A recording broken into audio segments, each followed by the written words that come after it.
Hello everyone, Fanta here. You're watching FANTAVISION. I'm joined with SBS. Hello. And welcome back to another College Chronicles, the series that is highly requested but barely watched. So you've done these before then? Yes. Okay. I've done like one or two. I got like 3,000 to 4,000 views. That was niche. Yeah, exactly. But today we're going to be talking about college party. What have we talked about already, actually, in the College Chronicles? Let me see. Like, what did I talk about last time? Let me make sure I don't fucking just retread something real quick. Oh, yeah. Did you know that King of Queens chick was a, what's the evil Lord Xenu person again? Oh, Scientologist? Scientologist, yeah. Okay, yeah. That's fine. Okay. So today we're talking about college parties and the few that we went to and how basically the reason we don't like going to them very much. I don't know. What do you think of the few college parties you went to? Just a quick overview of how you felt while you were at them. A lot of people I didn't know. Yep. Overly crowded. Shitty alcohol. Yep. And the feeling that you were either talking to people for the sake of talking to people because you're forcing it, because no one knew each other and everyone was drunk, so it wasn't going to be a real conversation. Yep. Mixed with the idea that the only reason you were there was to get drunk. Not fun. No. So, yeah, definitely a lot of those are the key things that I also felt when I went to these parties. Most of the ones I went to at White's house, they didn't feel like the conversation was forced because I feel like most of them knew each other. I didn't fucking know anybody. Right. So I was the odd one out, but I was mostly DJing, so I didn't have to talk to anybody. You had the good It job. was great. I had the best job. Yeah. Not talking to people and drinking the booze. Now, unfortunately, the cheap alcohol thing Yeah. is too true. I mean, like, talking about Keystone Light, Jungle juice. Jungle Juice, just Smirnoff, or plastic bottle vodka. Disgusting. Stuff I don't want to drink. I know a lot of people out there, like, probably thinking, oh, these guys are snobs. Look at them. No, we just enjoy things that taste good. I Yeah. feel like that's a normal thing. Speaking of things that taste good, let's go ahead and dive into these because these are two whiskeys that neither of us have had. So let's go ahead and try the Woodford Reserve first. Now, this is a whiskey that a lot of people really like, so we thought we'd give it a shot. Anyway, this sounds like a mid-video ad break. I'm not paid by any of these companies, unfortunately. I would like to be paid by them. That'd be awesome. Huh. It smells like classic bourbon, and then it's got like this weird, like, after note. Like a... It fleets. It kind of just leaves quickly. Yeah, that's what it is. It's not even like there's like an after... It's just like it's there, and then it's immediately gone. Yeah. It's weird to me. I think the only thing I can think of that kind of compares to that is Jim Beam, where like you smell it and you're like, that's a bourbon, but the nose isn't really anything spectacular. But we'll smell another Watch glass. me fail this pour right now. It's gonna. That's because you're on camera. Yeah, exactly. It's gonna. Have you noticed that most of these bottles, even talking about like vodka, even talking about most alcohol bottles have like this, I don't know, they just seem like they always drip a little bit. Whoa, you poured a lot in there. It's about a regular pour, right? See if you can do another one? Or do you want me to do it? Well, that went well. I'll do this one. Okay. Yeah.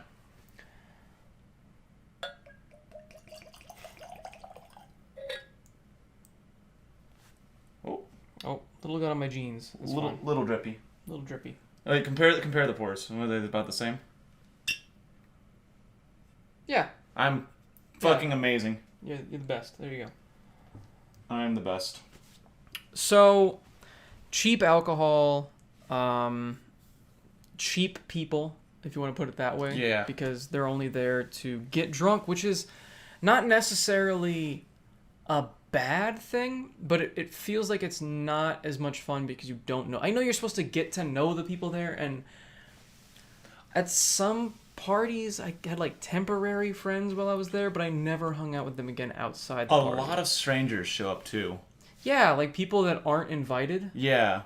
Especially to like the college parties. Yeah, which is what we're talking about. Most of the parties I went to were kind of get-togethers. There were still parties, there were quite a few people there, but they were all people that White knew.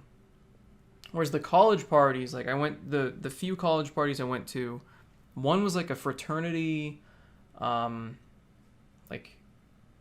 recruiting party, and I didn't want to join it or anything. It's just my friends wanted to go, right? So I went. And it was a nightmare. And we'll dive into the individual parties. But what were your parties? There was the first college party I went to was for a thing called Ski Club, and it was in Tucson, Arizona, of all places. That doesn't make sense. Yeah, apparently it was the biggest club on campus. But at the time, recently it broken doesn't up. snow here. Yeah, I don't fucking know. But recently broken up. Recently broken up with a girlfriend at the time. Oh, I think like. You're talking about the ski club recently broke up. No, I was. Okay. So my friends were like, we got to take you to a party. And at that time, I didn't drink. Oh. So it was even worse. Yeah, God. It was even worse. Yeah, not drinking at a party That was my sucks. freshman year. It was a big house. I think it was a frat house. And some of the rooms were like, or sections of the house were blocked off by like couches and furniture, but people were jumping them anyway, going into places they shouldn't go. Yeah. Place reeked of weed. No. Very loud. They had a DJ booth set up like in a big room, so that was extremely loud, which is fine because it didn't actually carry too much. But the biggest problem is, like I said, it was the biggest club on campus. So you still had to know people to get in, but you could bring whoever you wanted, and it was a big club, so it was just packed. Getting from one room to the next was like herding cattle. That sounds awful. Yeah, it was not fun. I just kind of sat there. I'm like, I don't know why I'm here. I feel like it'd be claustrophobic. Yeah, it was just weird. Yeah. So probably only stayed there for about an hour or two, max, before we left. Then what did you do while you were there? Hung out, talked to the people that brought me, and I didn't meet anyone new because they were all drinking, they were smoking weed. I didn't do either of that. So did it seem like a lot of people were just kind of sticking to people they knew, so it's just a bunch of clusters within this insane mob? Lots of cliques. It's like, what's the point? Which is fine. Yeah, but it's, I don't know. It made no sense for me to be there. That's the problem. Yeah. Yeah. I don't know. I'm not about that sort. Like, I'm fine with going out and meeting new people. But at the same time, I don't know, in that kind of atmosphere where it's just this mess of people and it's too loud to talk, and I don't know, that doesn't sound like fun. I feel like an old man whenever I talk about that sort of thing. But it's too loud, I don't want to go there. Yeah, the noise wasn't a huge problem, like I said, because you're just in a different room. It's just mainly the people. But so you fast forward to when I actually started drinking. Yeah. Girlfriend, still current girlfriend, actually. Back, I was probably a junior in college, something like that. Well, one of her roommates had a friend in the apartment complex over from us that was throwing a party. And we got there before a lot of people showed up. I let them use one of my DJ lights. Creates an atmosphere. I watched them mix the jungle juice, right? What was in it? I don't even know. It was just... You watched them mix it and you don't even know? Well, it's like clear alcohol, so probably vodka. I don't know exactly what it was. But like I watched them like pouring it in, and it's this like fruit punch crap with just question mark alcohol, and it's crazy strong, but you can't really taste it, and that's the point of jungle juice. It's dangerous. Yeah, so dangerous. I had a couple friends actually come out to that one too. Lots of people that were not invited showed up, and security actually showed up at the door at one point as well. Wow. Yeah, because it was crazy loud because it was an apartment complex. Yeah. And I feel bad for people that live there. Yeah, no, it was awful. So that one I got pretty drunk at, and then my girlfriend was also taking care of someone else that got too drunk. I didn't get like over the top, but I did end up just walking back to her apartment. Yeah. And I was like tell Kirby that that I'm back at the apartment. Yeah. So I'll be laying down But yeah, so it was loud. Music sucked because it's always shitty, like top 40s bullshit. Yeah. Sorry if you like it. I don't. That's another thing about the big college parties. It's always going to be music you don't like. Because it appeals to mass audiences. That's the same with the alcohol, I guess. I mean, it's just the Yeah. mass, like Bud Light, Coors, Busch, Keystone. It's just the cheapest shit they could pick up real quick. That's why I always loved what I prefer. And if you're going to college, if you're going to college right now, and you want to have some sort of party, you want to have some sort of fun experience, you drink and you have fun, I recommend just get-togethers. I feel like get-togethers with like 6 to 10 people is perfect. Oh, yeah. Like any more than... They call those kickbacks. Or at least they did when I was in college. I don't know. I don't know what the kids call them now. But that was always fun for me. In high school, I had stuff like that. Yeah, At my dad's house. A small group of people that you know, yep. you're going to be able to have conversations with them. Exactly. Even if you get drunk and like too drunk to like go do things, you're still with people that you know well. And even if you don't know them well, it's like still people that it's a small group so you can get to know them better. Exactly. But the big parties, those people are jumping from one conversation to the other, going to the alcohol table, coming back, and it's just you feel like an outsider the entire time. And I just never felt like it was something that I enjoyed and never went, hey, Kirby, let's go to a party. It was always her telling me, let's go to a party. I'm like, well... But this is, of course, coming from people that are not fans of parties. I'm sure you might enjoy parties yourself. That's fine if you do. We're not going to, we're not shitting on people that like parties. It's just... Yeah, it's just not for us. Not for us. We're not the party type people. I mean, we're sitting here drinking... We're sipping whiskey. I haven't even sipped it yet. Have you? It's good. Oh, you already did? I did, Oh, I was waiting. Oh, I was. And I was talking, and I was like, maybe he's sipped it already? I don't know. I get a lot of vanilla and caramel. And I like that it's got like this... I don't know, it's got like a burst of flavor... Then it's got a bit of the alcohol burn, and then it's got a nice long finish to it. Whereas when I had the Jim Beam, it was just like nothing, and then lots of vanilla. So yeah, lots of spice to it too. Lots of spice, which I like. Yeah, that like a little spiciness. A little bit of burn after you swallow it and exhale. You can still feel the tingle. But then it's just kind of like warm. Oh yeah. Yeah, it's good. Good stuff. I like it. Woodford Reserve. It was $27. Not expensive by any means. And then the next one we're going to have after that is Oregon Spirit Straight American Bourbon. A little bit pricier. $10 more. But it's like a smaller craft distiller. Another point I want to make, just speaking of prices. Yep. So I bought that. $27. Yeah. You buy a shitty vodka or something for your party. Yeah. Like $10-15. Just like spend more money, get better stuff. But the thing is if you're having like a kickback, it makes sense to spend more on the vodka, right? Because you care about the people coming. Whereas when you're throwing a huge party, but what's interesting is these cheap alcohols. Maybe not with beer. Even with beer, the price difference isn't really. I guess with beer, it makes sense to buy a massive amount of quantity, cheap.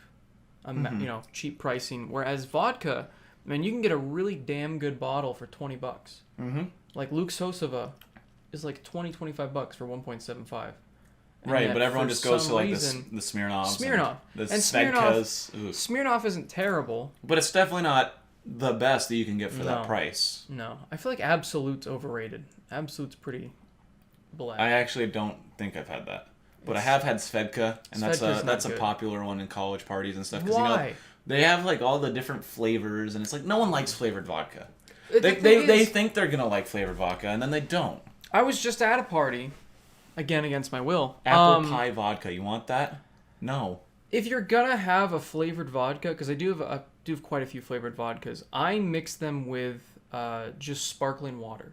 Yeah, like they're meant to be mixed. If it's a good enough flavored vodka, like I got like this blood orange one, and it was really good. Like it actually had a really good flavor to it. And when you add this just straight up sparkling water with no flavor in that sparkling water, and you just taste that blood orange, it's really good. Okay. But if you're buying Smirnoff and stuff like that, I mean, this was like award-winning vodka that was really delicious. Oh, okay. Like Smirnoff, You're going to mix it with something that's fruit flavored anyway. Why would you want a fruit flavored thing? Right. That was always my problem. Like, people are mixing, like, strawberry lemonade vodka with strawberry lemonade. Why the fuck do you need to do that? Just mix regular vodka. With strawberry lemonade. With strawberry when I was in lemonade. college, there was a marshmallow vodka that was like, at Total Wine, it was one of the people's recommendations. And I was like, I mean, they recommended, I'll try it. Never did it again. But it's like, what do I mix this with? It's a flavored, weird flavor vodka. So it's like real. You can do it in Coke or, you know. Marshmallows. Yeah, it's so niche that it's like you're killing the possible mixtures by adding that flavor in a cheap vodka. What would be good is like a cream vodka. Because you just mix it with orange juice. Yeah. And get an orange cream. Like an orange creamsicle type thing. We're kind of getting off track here. But the college parties, so I went to a lot of get-togethers or kickbacks at White's place. Those were more of kickbacks.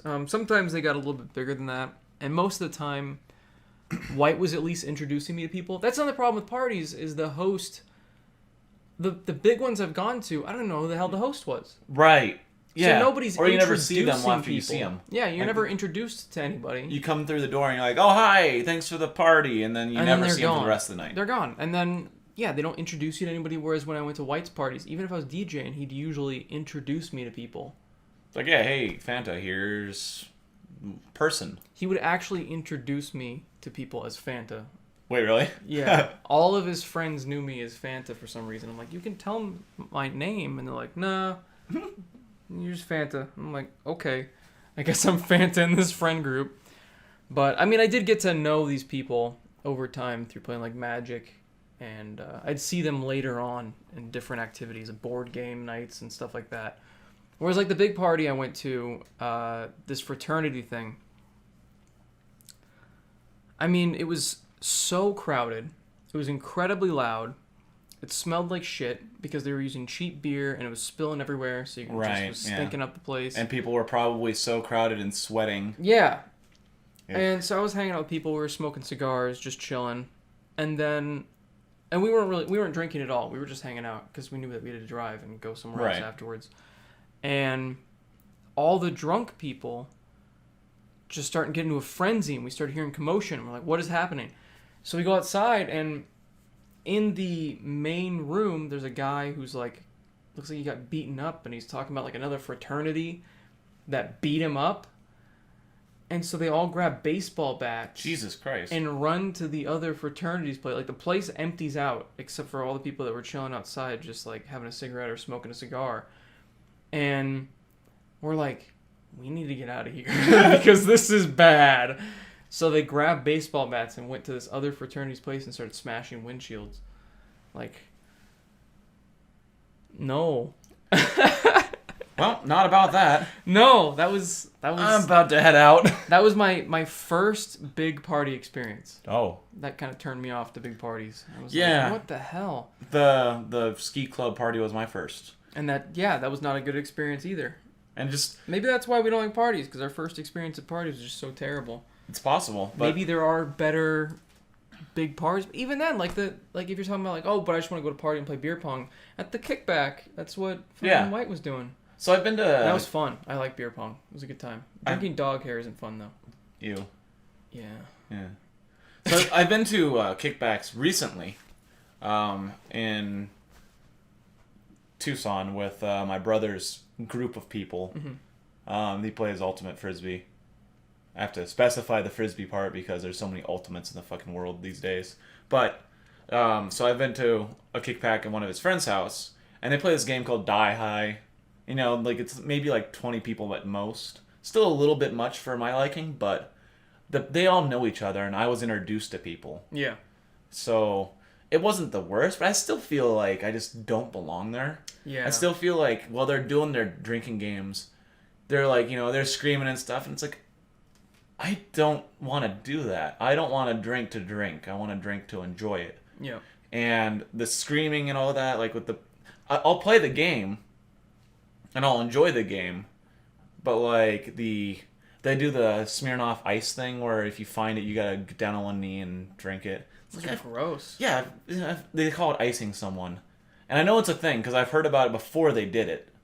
So it's really weird. Icing some? Wait, what Yeah. happens again? So like, say underneath your keyboard here somehow, like I had your keyboard propped up by a Smirnoff Ice, and you pick up your keyboard like, what the fuck is here? And there's a Smirnoff Ice, and we're like, you found it, you've got to drink it now. Ice, ice, ice, ice, and then you have to go on one knee and drink it. That's what they do.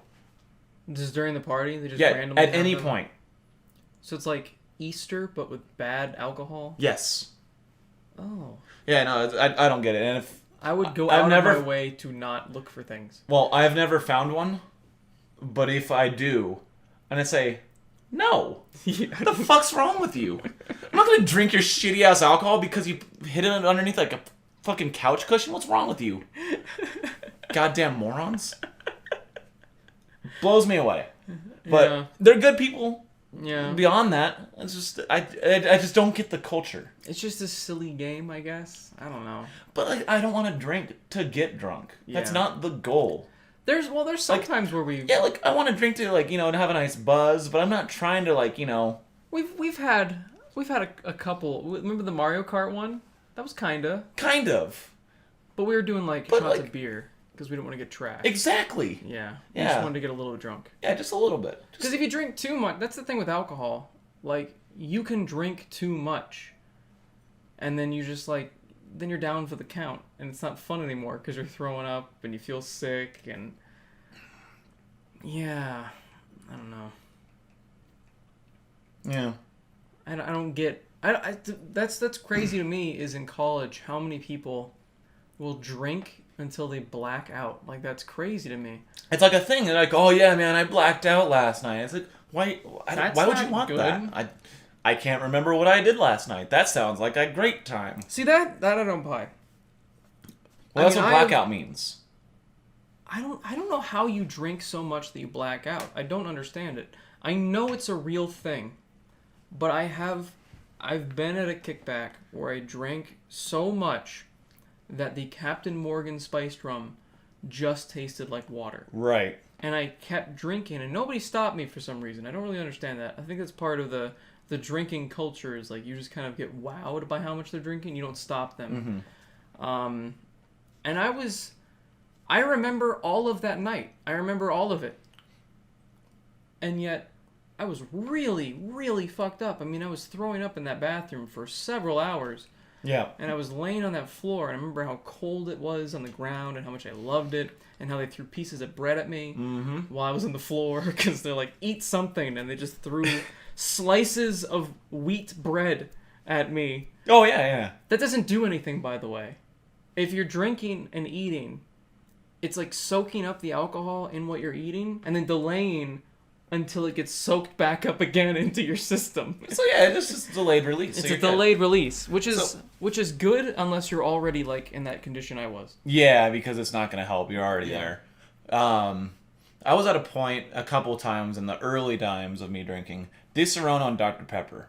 Dangerous combination. So is Crown and Sprite. Because remember when we were sitting outside? Yeah. You just kind of lose track. Right, but even that time when we were sitting outside, I didn't get to this point. This was like I was actively, heavily throwing up. Oh, I was just spinning. And it was like a group of 3 or 4 people. One of my friends, she had issues with her like boyfriend or friend that's boy that complicated history. I don't know. Anyway, she was mixing the drinks. And I couldn't taste how much alcohol was in there. And it was a problem. But, so, similar situation. I remember the night perfectly. It was fucking terrible. Yeah. But I remember everything that happened. I remember the conversations that happened.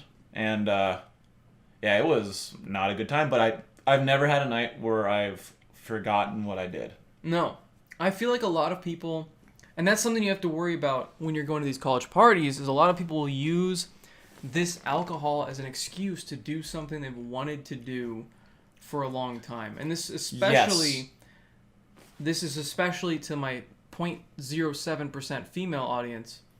Be careful of these morons that are going to use this alcohol as their excuse to make a move towards you. Mm-hmm. Yeah, because alcohol doesn't change your behavior. Not really. Well... No. lowers inhibitions. There you go. So it will not change your personality unless you've been masking your personality. Yes. So if you're that guy's normally an asshole while he's drinking. No, he's an just asshole all the time, but he hides it well. it. When he's in groups of people, he doesn't want to know that he's an asshole. Yeah.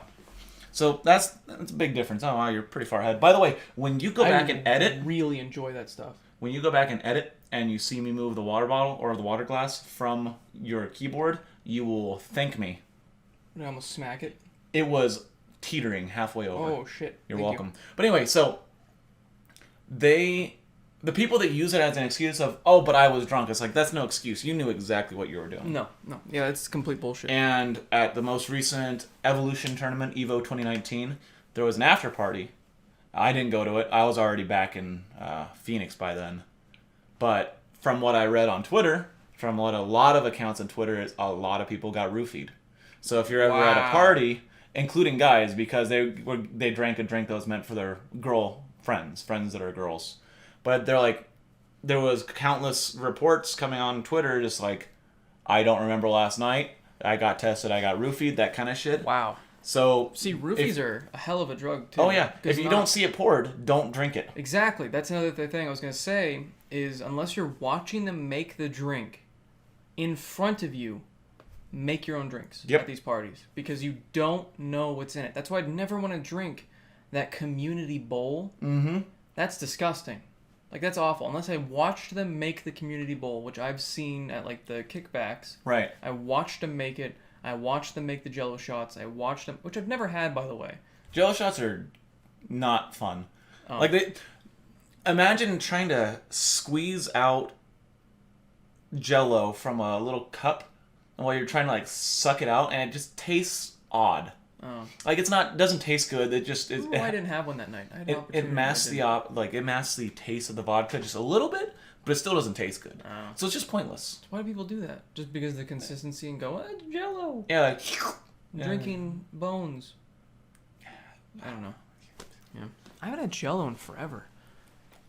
Just randomly thought about that. I don't know why. I mean, if you don't like Jello, then I don't like do Jello. it. Jello's pretty good. Yeah. I'm not knocking Jello. Yeah. But, yeah, never had a Jello shot. So, yeah, for the love of God, make your own drinks or at least watch them make it because you never know. That's terrifying. Man. And have people with you that you trust at all times. And when I say trust, not like, oh yeah, I've known him for a few weeks, he's a cool dude. Yeah. That you trust. Like, good friends that won't ditch you, because there's actually people that I've seen that their friends got too drunk and they just left them. I don't get that. It's like, fuck you. Yeah. Why would you do that? I don't know. They just get caught up. Because when you're drinking, it definitely, it doesn't really change your personality, but it kind of changes your perspective on things. It lowers your inhibitions. You might do something you might not do regularly. Like, well, I guess not like to an extreme degree. Right, you're like well, normally I wouldn't jump in this pool. Yeah. And normally I wouldn't lay in the grass in front of Ballast Point. But after, you know, I've thought about it when I was sober. Yeah. But now that I'm drunk, it's like, that sounds like an even better idea. And the grass feels really soft. And it's really nice and chilly. Right, yeah. I totally didn't do that. No, not at all. I didn't make grass angels while I was outside the Ballast Point. It makes fun. It makes me more silly, I feel like, whenever I'm drinking. It makes me talk more, and it makes me more silly. But then again, sometimes it has the opposite effect, and it makes me more, like, introverted, and I kind of just go off into my mind, and I just kind of think about a billion different things. Yeah, so alcohol's a barbiturate. Calms you down, supposedly. And when I get drunk, most of the time, I just get more tired. I do to a certain degree. Sometimes I just get more tired. If I have one beer, I'm getting more tired. But if I have two beers, for some reason, it seems to like wake me up a little bit by the second one. Whiskey, for some reason, does not... Like right now, I don't feel any more tired than I did before drinking that little bit. I don't know. Yeah, no, I only feel the tired when I get to the point where it's like, man, I am drunk.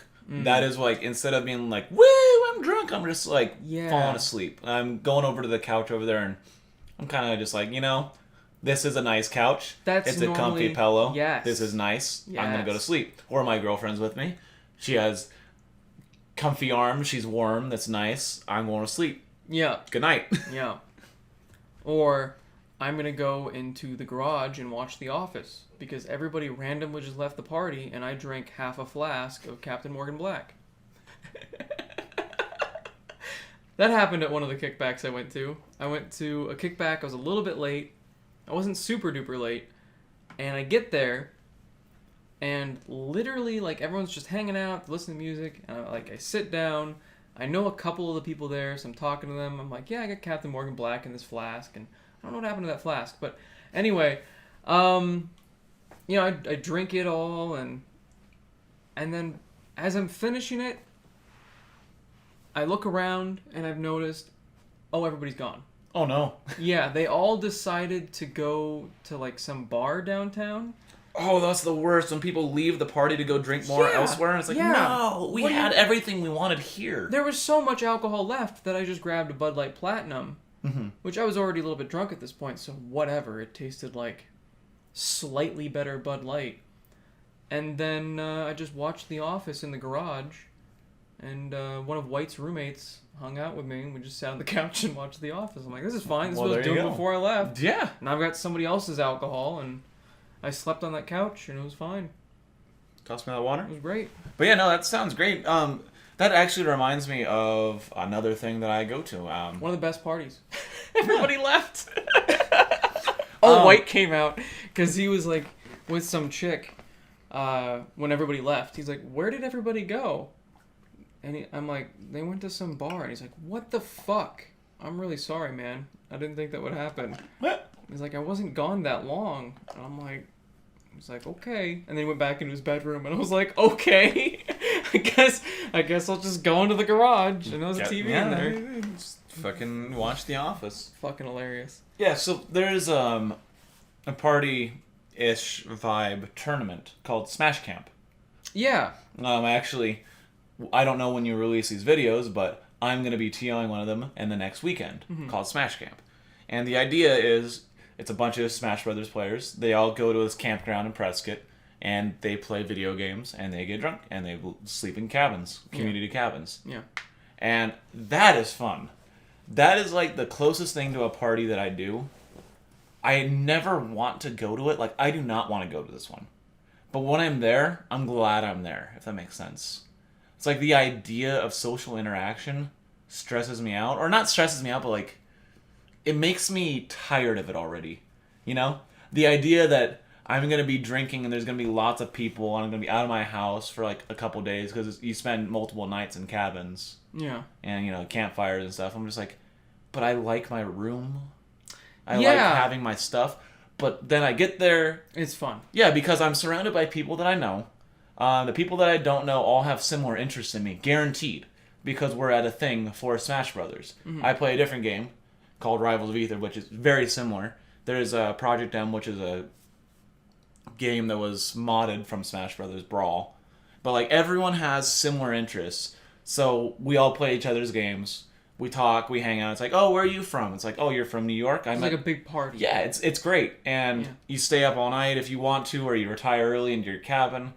If you want, there's like 2 a.m. You can go down to a campfire down in the middle of the woods. Last one was during, it was in January, I think. Yeah, it was in January. So it was snowing. It's beautiful out there. That's my kind of party. Mm-hmm. Yeah, and we're not saying all this to dissuade you from going to parties. If your friends are like, hey, we want to go to this party, and you're like, oh, I kind of want to go, but these assholes on YouTube told me that parties suck. You should gotta go. find the right kind of party. You should, yeah. Yeah. You never know. It might be fun. And if you drive separately, that's the thing, though. And you're of age. You should go. Yeah. That's the thing, too, that's kind of difficult, is making sure that you've got a designated driver and that they're actually going to stick to that. Yes. And that's why I like Kickbacks so much, is because I tell them, hey, nobody drove me here. I'm not paying to get an Uber to go home. Right. I'm sleeping here. Do you have a place for me to sleep? And they're usually like, well, yeah. Hey, you can have the couch or you can have the floor. Exactly. It's like, yeah, it's fine. I'll take the floor. That's fine. Yeah, well, in the worst case scenario, you get a pillow and a blanket, I'll take the floor. not in White's house. It's Well, just tile. I don't know White's house. Oh. Like if it was your house, yeah, whatever, take the floor. It's got carpet. Yeah, it's got carpet. It's That's good. fine. It's good. But make sure you've got an escape route, because I'm sure there's plenty of people out there that go to a party, they drove there, they get drunk and go, shit, I need to get home. Yep. And I don't want to sound like a parent again, but do not drive drunk, even if you think you're okay to drive. Just leave your car there, take an Uber if you have to, and then come back the next day. Yes. It's your fault that you did that in the first place, so eat the money and come back later.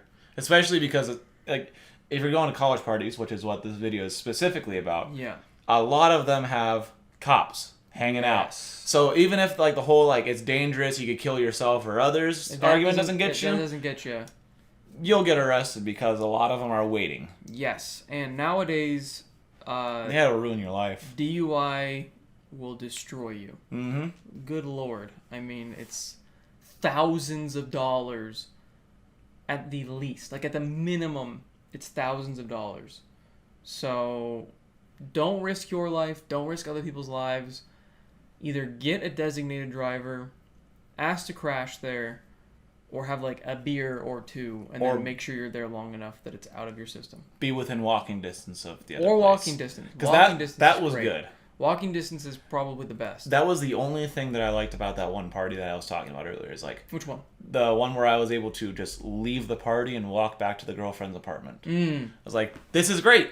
There was cops sitting outside too. So I walked past them drunk, and I'm like, well, I guess technically I'm drunk in public. Yeah, but I don't they respect that you're walking because usually they don't want you driving. Usually you're only going to get charged with public intoxication if you're, like, yelling at people. Right. Or, like, breaking things. Yeah. Besides that, I was minding my own business. Yeah. In fact, I think you can you ask a cop to take you home if you're drunk? I don't know. You should, honestly. Yeah. Because they're a public service. Mm-hmm. We are paying them with our taxes. In fact, I feel like cops should advertise that more. But then again, people are shitty and they take advantage of that. Yeah. People would start using them as taxis. But anyway, worst case, especially if you're on campus. Actually, if you're on a college campus, of which, they will. I'm sure they'll be happy to help you out. There's a thing, at least at U of A, which is where I went to college. You're right. Called Safe Ride. You're right. And it was a free service. They didn't like operating in party hours. But at the same time, that was their point. That's the whole point. Yeah, you call them and they give you a safe ride home. Yeah. And it was free. We doing it? Let's do it. Do a small break.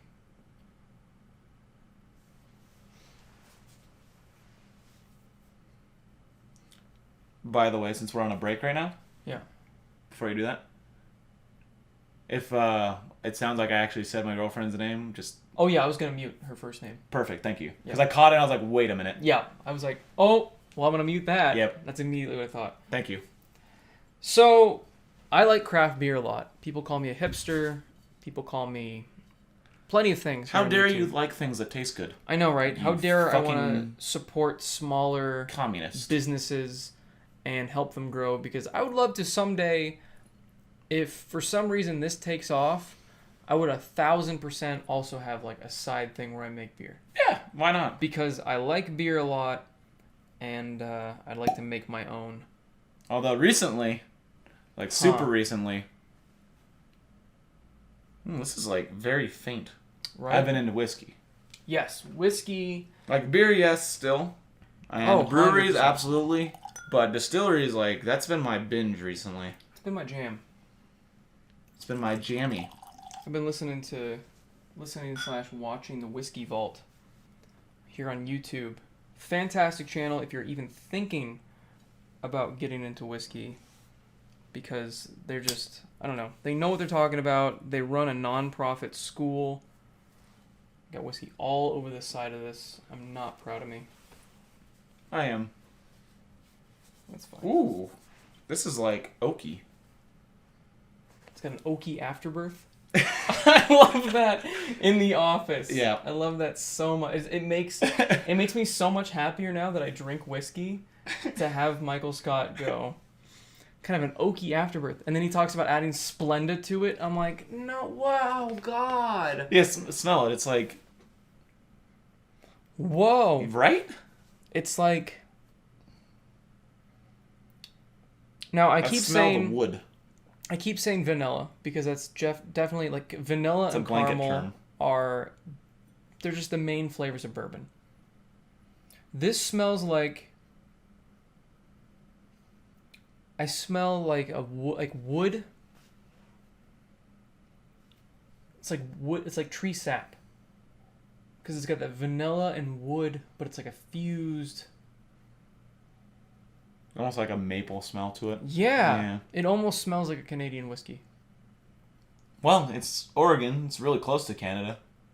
It's That's interesting. only a state away. That's really interesting. Because, Washington's in between, so one full state away from Canada. Yeah. Let's go for it. Buy a fucking map. It's really sweet up front. Yeah, it is.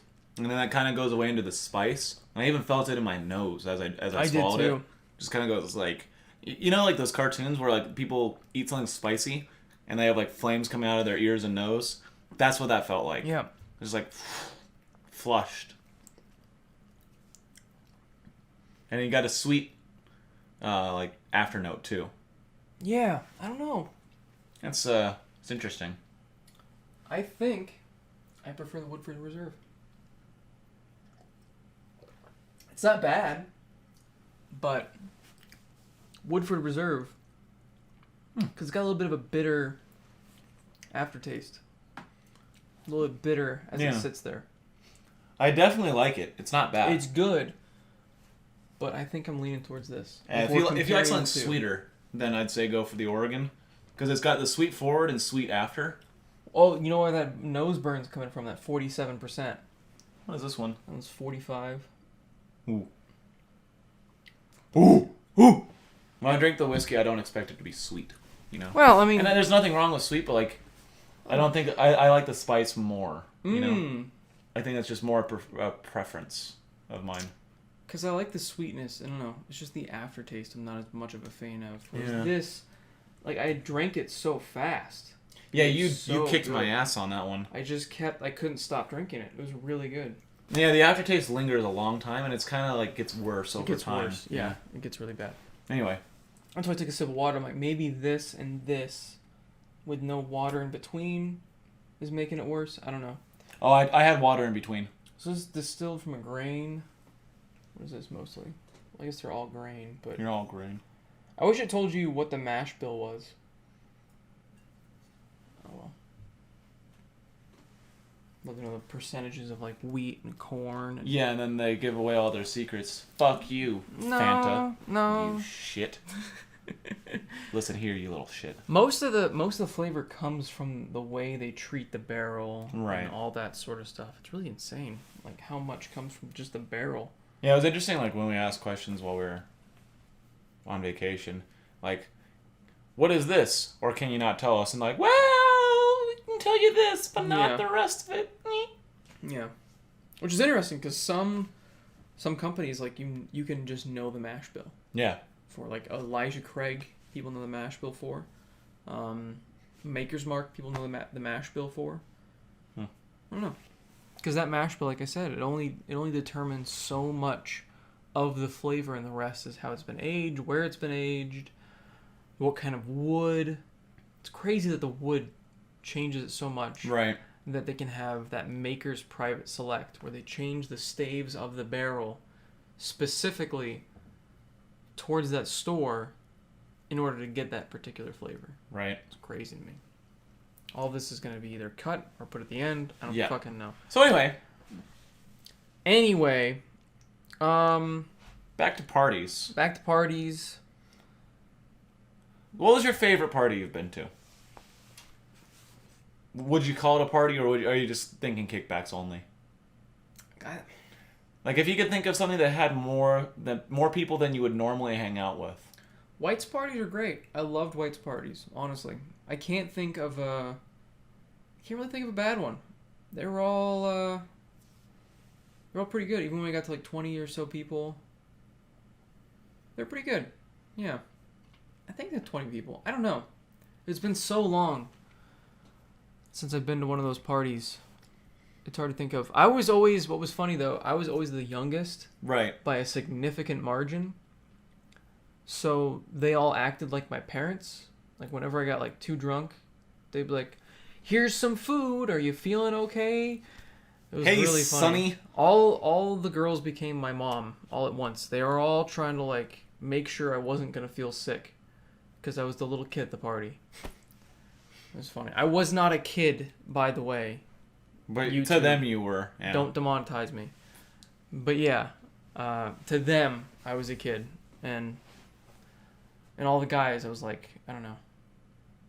They were like trying to include me in everything. Right. And it was fun. It was a lot of fun. All of his friends were really cool, and that's why I like the kickbacks, because I got to talk to everybody. I got to get to know everybody. We could all sit at one table, and we could all just talk and tell stories. And remember, they handed me a pitcher of Keystone Light, and I think it was like half a pit. I drank the whole fucking thing. It's like, oh, you gotta drink it. Yeah. They like lift it up as I'm drinking it. Oh Jesus. That was a night I threw up, but that's because Keystone Light. I'll never drink that again. Worst. Don't drink Keystone Light. I feel like that's a good lesson as well. Make sure not to get drugged, and make sure not to get drugged with Keystone Light, because that shit's awful. Yeah, it's just a mistake. It's trash beer. I would rather drink Rolling Rock. Yeah, Rolling Rock is something I got drunk on really bad. Really? It's like 2% alcohol. It was. We had other stuff before that. Oh, okay. It was liquor than beer, which is like the never fear in the saying, but you still. Is that even true? What did the Mythbusters episode say? Well, no, they did that. The difference is liquor and spirits hit you kind of immediately. Yeah. Well, beer takes a minute to settle in. Yeah. So if you do beer then liquor, it all hits you at the same time. Whereas you do liquor then beer, you get a little bit of leeway time between the two. Right. That's the idea. Because you already like set your body up. Right. It's like a time bomb when you do beer before liquor. So if you do like a little bit, that's not a big deal. Oh, okay. Wait. But is it liquor before beer, or is it beer before liquor? Liquor before beer, never fear, or you're in the clear. Beer before liquor, never sicker. Because you drink a lot of beer. Oh, because then you start drinking. Okay, and then you start to hit the it's the stuff that hits you right away. But so there was I was a DJ for about 5 years, and then I kind of stopped. Like, I can say I've been DJing for longer, but I kind of stopped afterwards. But I landed a residency of sorts with this company that was actually doing pretty well, called Darkside Entertainment. Is it still around? No, because the person that founded it decided to go create his own series of gyms. Because he also liked to work out, he's a big dude. I don't know. Okay, a little different. They were doing really well. But, so, like, I was added to their team, and it was, like, one of those things where, like, if they do a thing, I'm in. Yeah. And so, like, we went out and we all celebrated with the other DJs and a couple people that are friends with them, which are all cool people. I never hung out with them outside of, like, little kickback parties, though, and that was one of those things where it's, like, drank a shit ton of Rolling Rock, and then walked back all the way to my house, which was near campus, and was, like, my girlfriend was studying for something, so she let me in. I'm just like, I'm incredibly drunk right now. And so I don't think I threw up, but it was one of those, like, where it's, like, you feel like you need to the entire night. So, like, you can't go to sleep because if you lay down and you spin. That's the worst. Yeah, but, like, you don't throw up unless you spin. So it's like, do I want to just get it over with, or do I want to sit up and just kind of stare at a wall? I usually sit up. Yep, that's what I did too. Playing video games and focusing on something usually helped me not throw up too. I like watching The Office. Yeah, like something to focus on is big. Yeah. Something to focus on. But yeah, Rolling Rock can get you drunk. Wow. Was not a fun time, but that kickback was probably my favorite college party I attended. Huh. Because, like, the Smash camps I did after college, the Rivals after parties are all after college.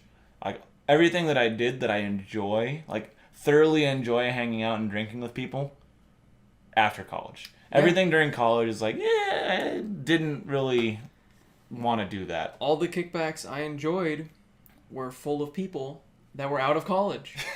Well, there you go. What was funny is hearing about having some guy get wasted and talk about how he's like a teacher. I'm like, this is the weirdest thing. like, like I'm in college right now, and you're like teaching like high schoolers or middle schoolers or whatever it was. Right. Because yeah, you never think when you're in like high school, even high school, yeah. you're like, man, my teachers probably go party. You never think that. You're like, No. they're like, they turn in at 7 p.m. and they like have a nightgown with a fucking candle or something. That's the image you have. You think they're boring people. Yeah. But then it's like, wait a minute. They probably also just graduated from college if they're in their 20s or early 30s. They probably actually drink a lot. Yeah. Yeah. It's pretty funny. Yeah. There are some stories, but I don't want to get people involved, of high school teachers that I knew when I was early college that like I saw them drinking a lot at tailgates.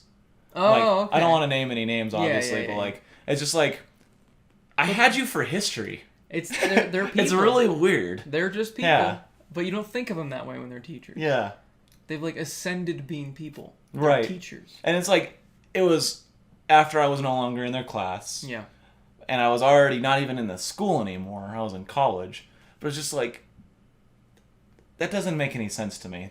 You're going to have to explain to me what you're doing because you're not supposed to do this. That's non-alcoholic beer, right? Yeah.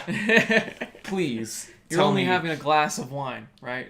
Like that's it? Yeah, this isn't real. Yeah. Yeah. That's funny. Yep. I remember one of my teachers, I heard a rumor he'd like a porn addiction or something like that. From whomst? From other classmates? I don't remember. Because, I mean, that's probably fake. I don't remember if he posted about it. Oh. Or if, I don't know. It was just some random, that just came to my mind when we were talking about teachers and things you wouldn't suspect. Yeah. I don't know. It was like a teacher at a Christian school. Oh. So, in all honesty, it probably wasn't a porn addiction. It was probably just a person with a healthy... You just like to look at it sometimes. Yeah, but that's an addiction. What is that, like 98% of men do, and then the 2% that don't are lying They're about lying it? about it, Yeah. Yeah. Fuck. Anything else you can think of about parties? Ooh, I got a good one. What's up? If you're of age... Yes. And you're going to a party... Uh-huh. Bring your own alcohol.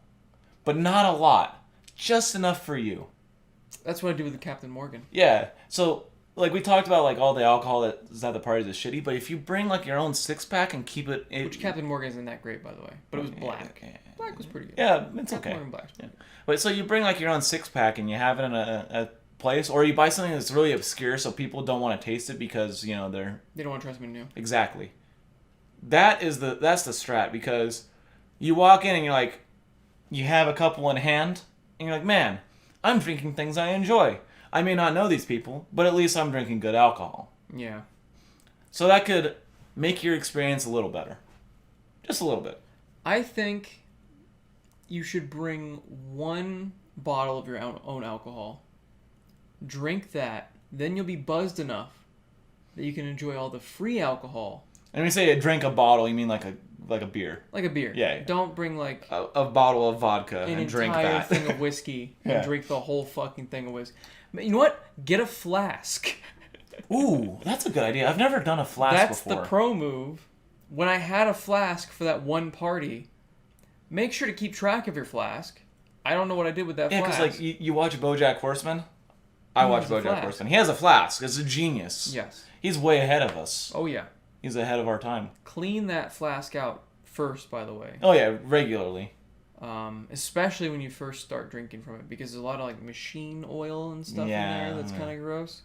You don't want to drink that. It's just like when you buy a new glass or a new t-shirt, you want to clean it out before you use it the first time. Same thing. Sometimes I just wear the t-shirt. Well, it depends on the shirt, because sometimes I get them from like these online companies and they smell like it's really weird. And like one company, I think it's Redbubble, actually has a tag that says, "That smells not you, it's the shirt. It's supposed to do that. Wash it before wearing." What are they covering the shirt with? It's whatever they use to get the thing on. I don't know. Huh. This isn't a video about shirts. It's a video about. This is almost a podcast. This is almost a podcast. You could upload it as a podcast. We could just do it as a podcast. You want to keep going? Yeah. Still have some whiskey left. I don't know. I kind of want to keep going. Let's make this like a bonus podcast. Yeah. College Chronicles, the podcast. It's not a futon, but... There you go. Yeah. Yeah. Yeah, fuck it. Why not? Fuck it. Welcome to the podcast. My name is SBS, and here on my show is special guest Fanta. Should we try more whiskey since this is just a podcast? That makes me have to edit a whole lot less because it's a podcast. Well, let's finish this first and keep talking. Okay, well, fuck. That means I have to make a video for Tuesday since this is a podcast. Well, it could just not be a podcast, and you can edit. It's up to you. I don't know. I do want to do another podcast. I think this is better as a podcast, honestly. I think so, too. Because we went on tangents and shit. Yeah, we did. Yeah, we did. We can do a short video after this, too. I don't mind. Yeah, okay. Yeah. All right. I don't know what we'll do the video of. Oh, we could do the Walmart one. Yeah. People have been asking about Walmart shit, and I haven't done a Walmart video in forever. Cool. Fuck yeah. Well, there It's you a go. podcast now. Welcome to the podcast. I'm your host. Welcome to the podcast. This will also be on the welcome audio listeners. You've been listening to the podcast. Congratulations. Who knew? Welcome, audio listeners. Who knew? I wanted to shoot a podcast with you, and here we go. Bonus podcast. Neat. Cool. You're part of the team. Welcome to team. Got him. I don't even know what's happening anymore. Oh, Jesus. You know, I don't know if I want to drink another whiskey after this, or if I want to drink my stout while you drink your porter. That'd probably be better. Liquor than beer. You're in the clear. So should we drink more liquor before we drink a beer? No. I think... Is there another one over there you haven't tried? You haven't had Makers. I haven't had Makers. I've been drinking a lot of Makers, so I'm going to have some Elijah Craig while you drink the Makers. Okay, yeah, because I tried the Elijah Craig. I've tried the Monkey Shoulder. You haven't tried Jim Beam yet. I don't care about that one as much. It's not that bad. Try a little bit. Okay, I'll try... Give me like an ounce. A little bit, and then the Makers. Okay, sure. That's fine. And then I'll have Elijah Craig. And then, yeah, because I've tried the Buffalo Trace, which is very good. So if you have been watching these videos, and I know I've done a couple of videos now where I'm drinking whiskey. I haven't. I know you haven't. You don't watch any of these. I feel like I'm like in a different mindset now that I know this is a podcast. I know, it's the entire tone completely changed. changes the tone of everything. It becomes so much more casual. Oh, man. You don't feel like you have to, like, it's so much more relaxing. Yeah, you don't have to knock it out within a certain time frame. You're not worried about editing while you're doing it. Yeah. So if you were listening to this beforehand, it's usually what happens when we make a video. There you go. But then, Except a lot of that gets edited out. Yeah, so there you go. It's just... So, what do you want to talk about? What's our next topic? Next topic. Well, you've been traveling a lot. Yeah, Let's talk about that shit.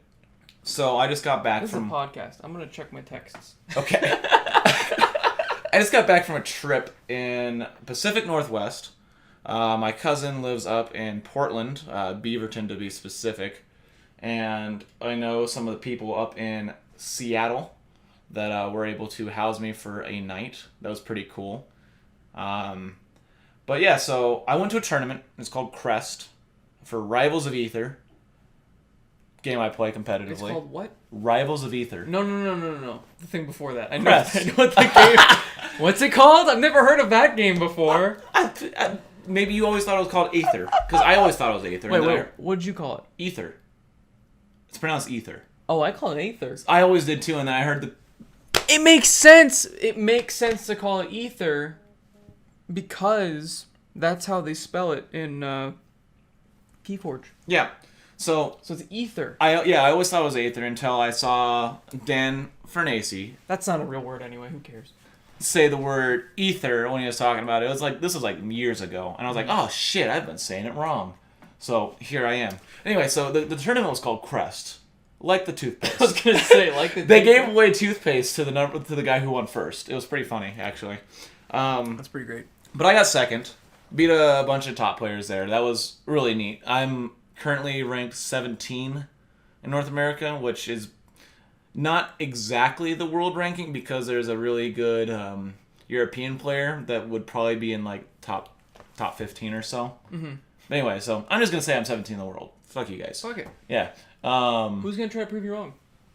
Maybe that guy who's like a 7-foot monster from France named Chaos. He'll probably eat me. He's huge. Is he number 18th? He's the number 1 in Europe. Oh. Yeah. So. That's not... Okay. That's not what I was going for. Oh, no. No, he's a monster. And he's the number 1 player of Rivals? In Europe. In Europe. So, who's the number 1 player here? That is Cake Assault. Cake Assault? Yeah. Does this person also play Smash Bros? He is starting to play Smash Bros. Ultimate for fun. And I think he's competing a little bit. Plays Ike and Kirby. Because when I went to Amazing, I saw like all these names on this poster for their Smash Bros thing. Oh, that was for a Project M thing. And my name's on that, SBS. Yeah, I saw that. I was like, the fuck? That's everyone that's ever been to the Amazing Discoveries, what is theirs called? Amazing Discoveries is what they, or no, that's the name of the store. That's the name of the store. What do they call theirs? It's Amazing Smashing. Smashing Discoveries. There you go. That's what it's called. So anyone that's ever been to one of their weeklies in Tucson. Smashing! That your tag got put on this big poster. It was pretty cool. And do they have the Nigel Thornberry introduction every time before you start playing? They don't stream, they record. That's because, well, the internet there's terrible. Oh, fair But anyway, so I got second. Got some money. Used that money to spend it up. Like, it was cash, which is neat. It wasn't a lot. It was like, it's an indie game, so it's like less than $150. So like, yeah, it was good though. It was totally worth the trip, and you got some cash, and it's like whatever. I spend that on things in Oregon that don't have sales tax. So it comes out to even numbers, right? Pretty great. So That's I could awesome. actually just give them a $10 bill and they give me $5 back if it's $5. I don't have to worry about like 505. Here's 95 cents. Fuck sales tax. We pay... People that own property pay property tax. Ooh. We pay income tax. Yep. We pay Social Security. We pay a bunch of bullshit. Whatever. Why the fuck do we also have to pay sales tax? So check this out. If you live in Vancouver, Washington, not Canada, Yeah. you are right on the border of Oregon, Washington. Mm-hmm. A lot of people live there because there's no property tax in Washington. And since they're on the border, right where Portland is, they go across the line for the no sales tax to do all their shopping.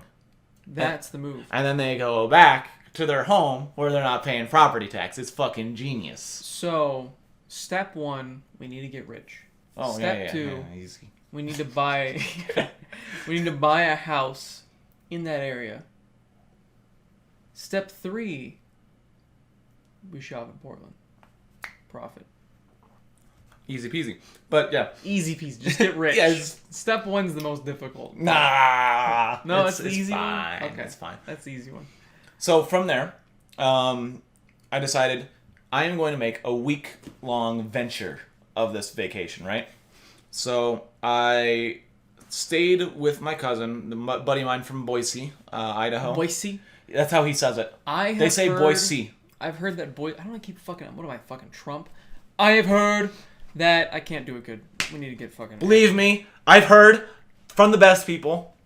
Ask anyone. Ask anyone. Boise, Idaho. Boise, Idaho, the best. I've honestly heard it's like a really good... It's like one of the top 10 places to live. I have heard from a resident that they have a lot of mix of... Because it's kind of like a Mormon state, which is fine. No, it's not. Okay, well, I don't mind it. But he said... it's not because of the alcohol reasons. Right. Like, Their alcohol laws aren't that crazy. Oh, it's not like Utah? It's not like Utah. See, that's why I was like, that's an issue. Because they're going to ruin my beer. No. So that's not the problem. But okay. They, like... According to him, they kind of pushed out their homeless population, which sounds good and all. Yeah. Like, you know, you want the homeless to do well, but they... What do you mean they pushed them out? Like, they exiled them from the city. I don't understand exactly how. How do you do Look that? it up. I don't know. This is from a resident telling me this. But because of that... They put them in a bus? They have a lot of, like, white supremacist people moving in. Because it seems like... It's a primarily white area because of the Mormons. What does it have to do with homeless people, though? Because it's like... Are they homeless white supremacists that are moving in? No, so they get rid of the homeless people, and it's more of a like white friendly place is how they're viewing it. Because of the Mormon people and getting rid of homeless people. I don't know the whole politics behind it, but according to him, it's causing this weird mix. That's weird. Yeah, and I don't know. Portland actually has Drink that. I'm savoring it.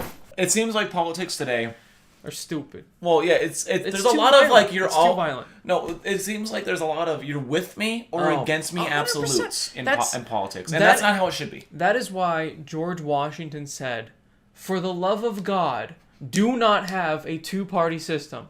Welcome to the party, guys. Good job, Mongoloids. Good lord, why did you do that? That's as political as I'm gonna get on here. So going back, making fun of everybody. That is crazy on each side. Going back to my trip in Portland and Seattle. To be fair, I think you're already judging this too badly because it's Jim Beam. Fair enough. Like it's just, I'll go in with an open mind. It's not some like craft brand. It's not some like well-respected brand like Maker's Mark.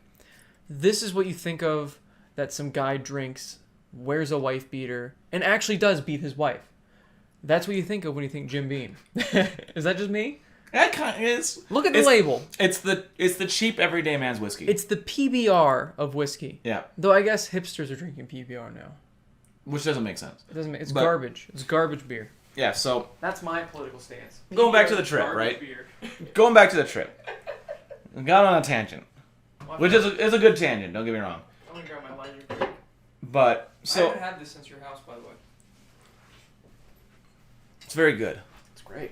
It's great and neat. But real quick, before we get off the tangent, let's go into another tangent. Oh my god. Why the fuck is it shaped like that? It's really cool. Doesn't that make it more... Do you think that makes it more difficult to pour? Yeah, I feel like it'll drip more off the sides. Or easier? Let's find out. A little bit of other whiskey in there. It's blended now.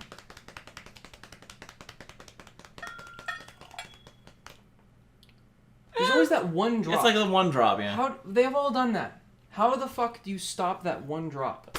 Does your people that you watch on YouTube, do they have a video on how to pour whiskey?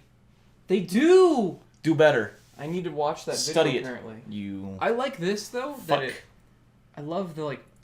Yeah, it's... Boom. It's nice. I love this bottle. It's so simple. This is Elijah Craig, small batch, which means nothing. Kentucky straight bourbon. Straight bourbon means it's aged at least 2 years. 94 proof, 47% alcohol, and there's no other information on here. Ooh, I like the. I didn't see the. Oh yeah, the Elijah Craig on top. Yeah, it's carved into it. I like the wood. Yeah, that they use nice. for it, that darkened wood. It's Well, Kentucky. We need to go to Kentucky. Yeah, Elijah absolutely. Craig. My tangent, though, or my trip was leading up to the distilleries that I tasted at. Yes. So, after the first day of my tournament, right? I'm not playing this game for the rest of my trip because it's vacation. Yeah. We went to a bunch of things with a lot of the players on the second day, downtown, super fun. The day after that, cousin shows me around downtown with my Boise friend. And we tried a cider place, which is pretty cool. Can't remember the name of it. I'd have to pull up pictures. Tried a bunch of different ciders. I've never been a cider guy, but having a flight of 8 different ciders, that was pretty cool. And we all got flights, so as long as we tried different ones, it's we got to try a lot of cider. Yeah. So what do you mean by cider? Like Angry Orchard's a cider. Oh, I don't like cider then. Angry Orchard's like the PBR of cider.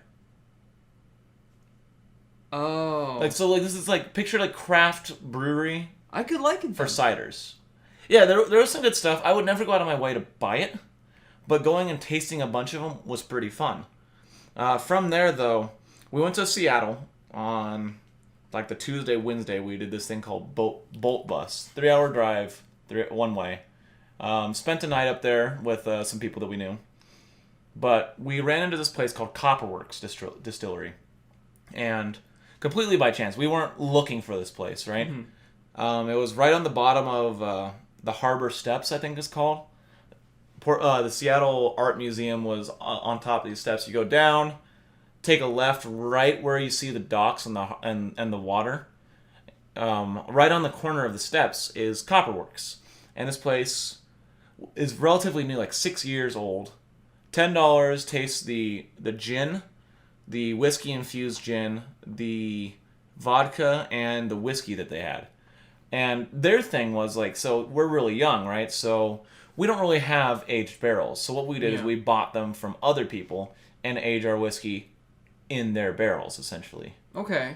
And well, there's also a type of whiskey that you can age in new barrels. Right. But they decided to go the route where they use barrels. Exactly. And so what they do is they have one whiskey. How long do they age it for? I don't know. I can't remember. Okay. But what they do is they have a whiskey, right? And it's called... Oh, my God. It's called Copperworks Whiskey. Oh, my God. Yeah, it's amazing.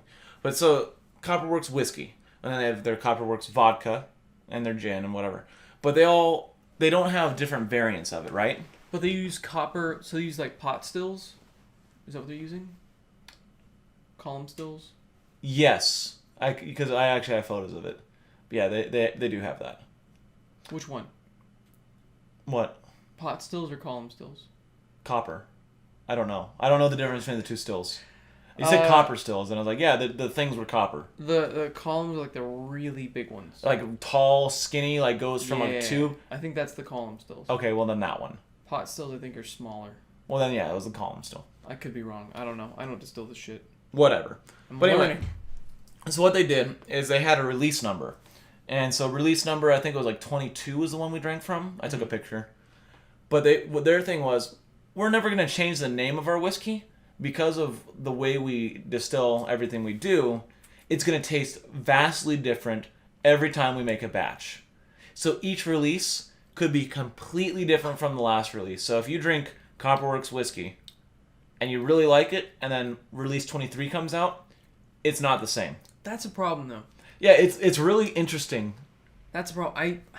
They need consistency because that's the exact problem with a lot of these whiskeys not telling you how they're made. If they're not being truthful, then you don't know how to get that type of whiskey again that you enjoy. Right. This is fucking amazing. Yeah, this is actually not bad. The gin right? name. Yeah, it's not bad. There's a reason it's #1 best-selling. But, so, the Copperworks, I really liked.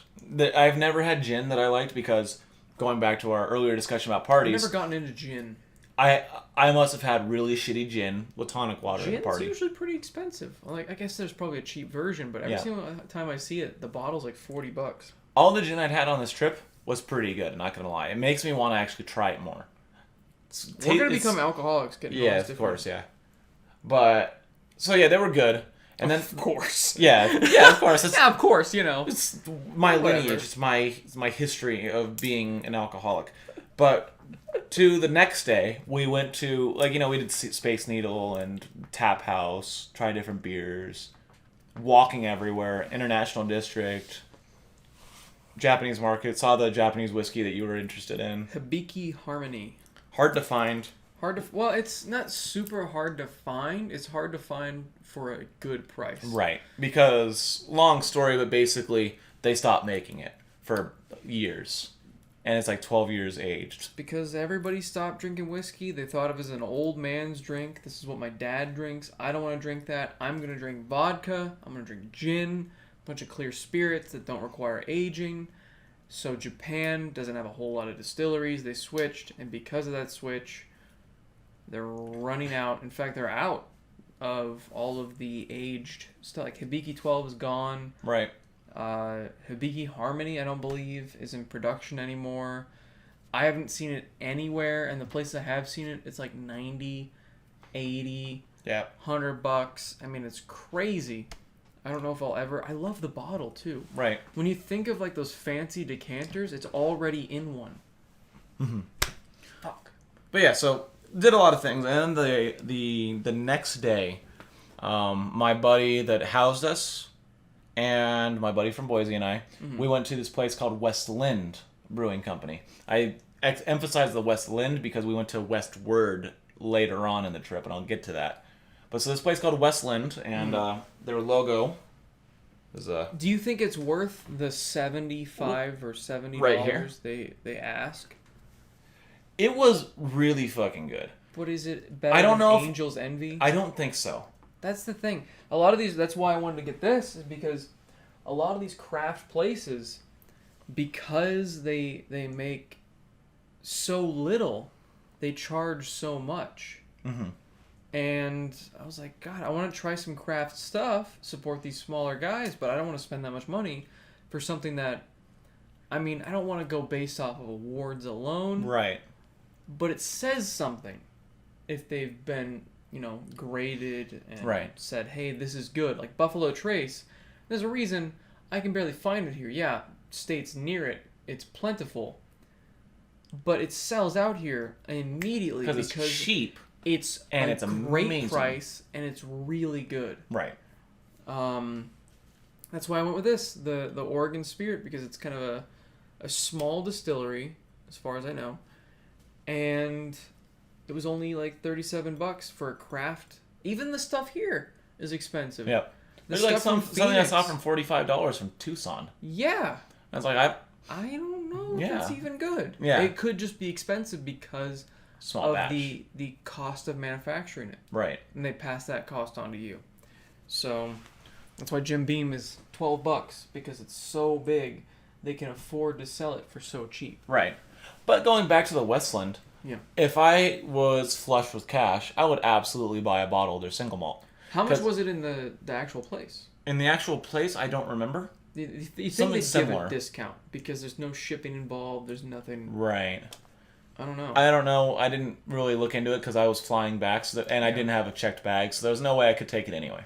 But so they had us taste 4 different, and then we even got to taste their cask proof, which was like, damn, that was good. See, cask proof, I'm like worried about. That's some high proof shit. Yeah, it was very strong, but it was like flavorful. That's like Elijah Craig. You should be like an Elijah Craig spokesperson. It's not even my favorite. Angel's Envy is by far my favorite, but I just kind of got blown away again because I hadn't had this since your house. Like, the flavor is insane. You're just punched in the face with caramel. It's so good. And it's again only $27. Yeah. That's why it's so weird that people won't spend a little bit extra to get something better. Yeah. It's like, how much was that Jim Beam? $12. Okay. I guess that's pretty. That's pretty cheap. But yeah, that's pretty fucking cheap. $15 more, you're getting a huge upgrade. $15 more. $15 more, you're getting a huge upgrade. Yeah. Because this isn't bad, but it definitely doesn't have the long-lasting, good afternotes. It's just flavor. It's basic. It's very basic. But, so, anyway, went to Westland. It was pretty good. Go back down to Portland after that day. 3-hour bus ride back. The next day, it's like, okay, so we've been here for like 4 or 5 days. It's laundry day. So we do laundry, and then we go to this thing called Distillery Row in Portland. And we went to the East Side Brewery, or not brewery, Distillery. Not my favorite. And actually, a lot of the places there kind of laughed at them, too, when we mentioned, it's like, yeah, this first one kind of sucked. And like, oh, that's bad here. I'm like, yeah, it's called East Side. And then they just go, sounds about right. Oh. Yeah. So, but anyway, they gave us a nice map of good ones to go to. And the guy recommended ones. And I'm like, okay, which ones do you not like? Let's go to those ones. Because I didn't, it's like, he had the opposite taste of me.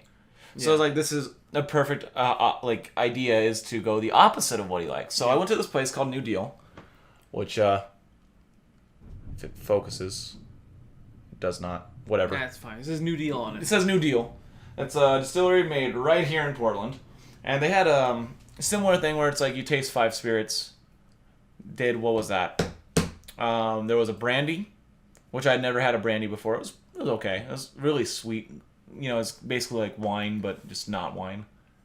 Did a vodka of theirs. Did their single malt, which was pretty good. Nothing to write home about, but it was pretty good. I was glad I was there. Yeah. Way better than East Side's stuff. And then did this thing called Hot Monkey, which was a whiskey, or it was a vodka infused with 3 dried Southwest chilies. And I was like, I wonder if I can taste the chilies, like if I can guess the chilies. Yeah. And Did I almost hit it again? Yeah. It was, you were touching it with the chair.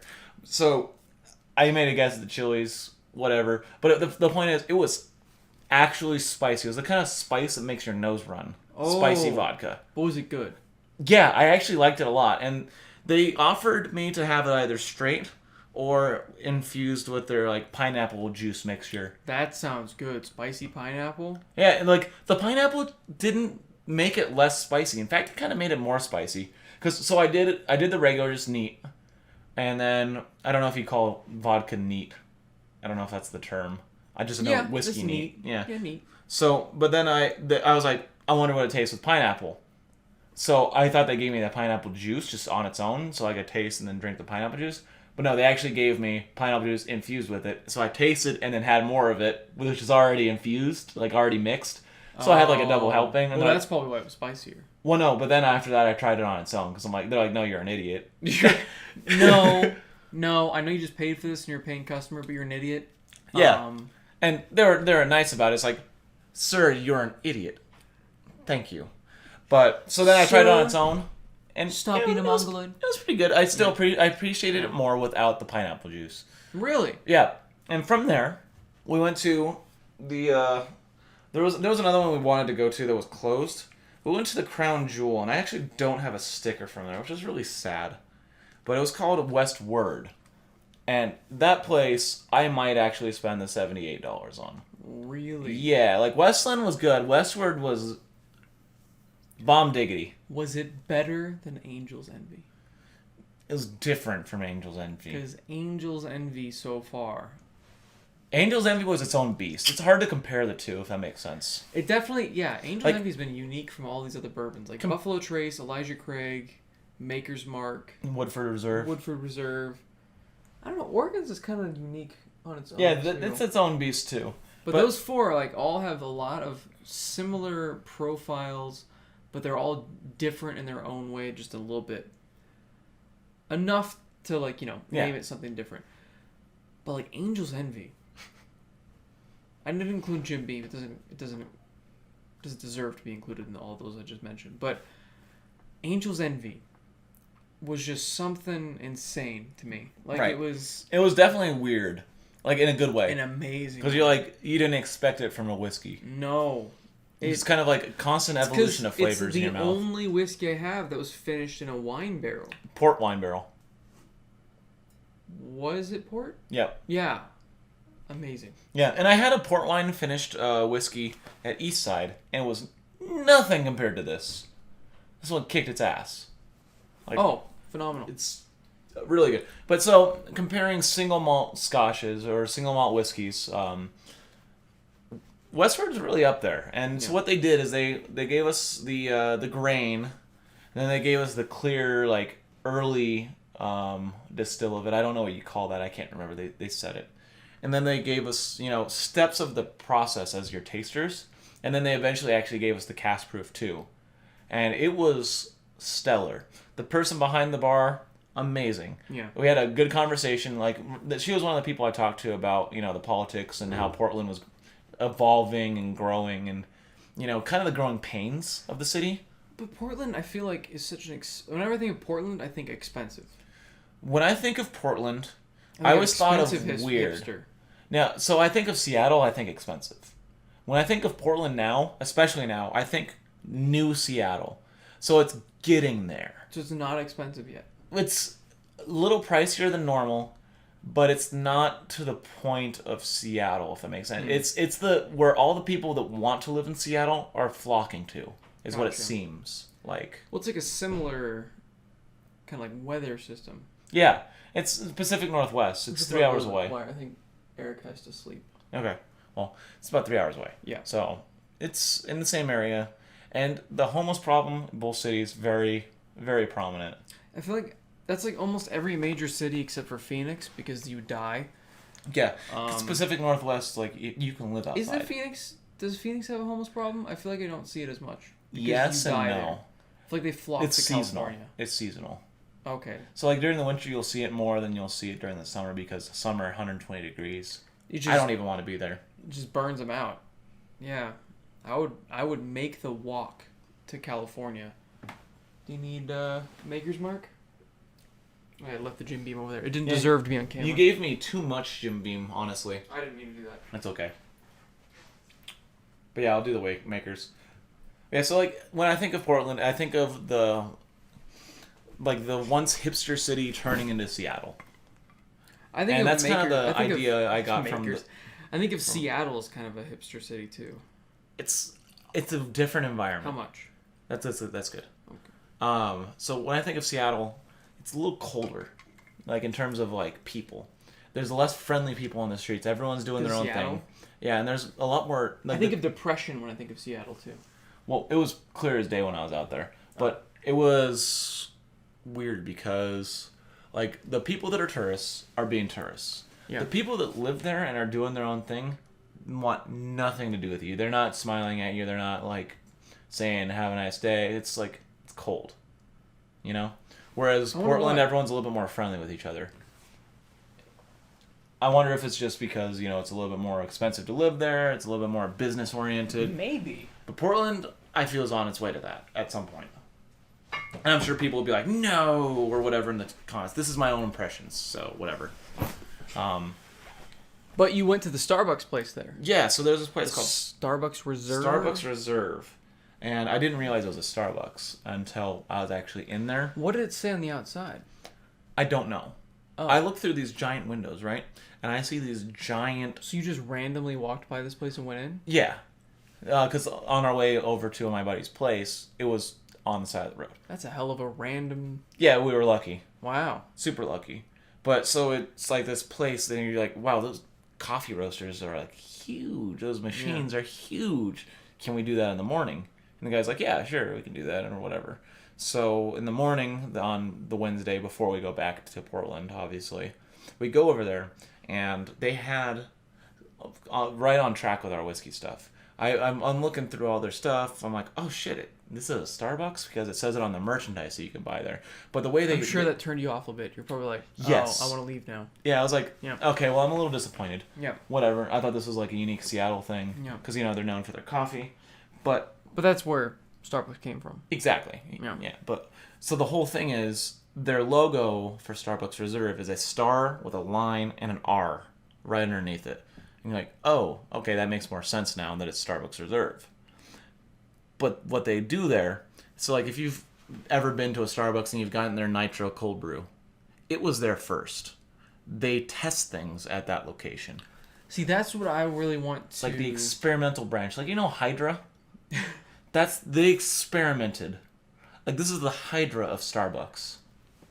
Fair enough. Starbucks is pretty evil. I guess you could say there's a Hydra part to it. But that's why I want to go to these distilleries in Kentucky. I want us to go on this road trip.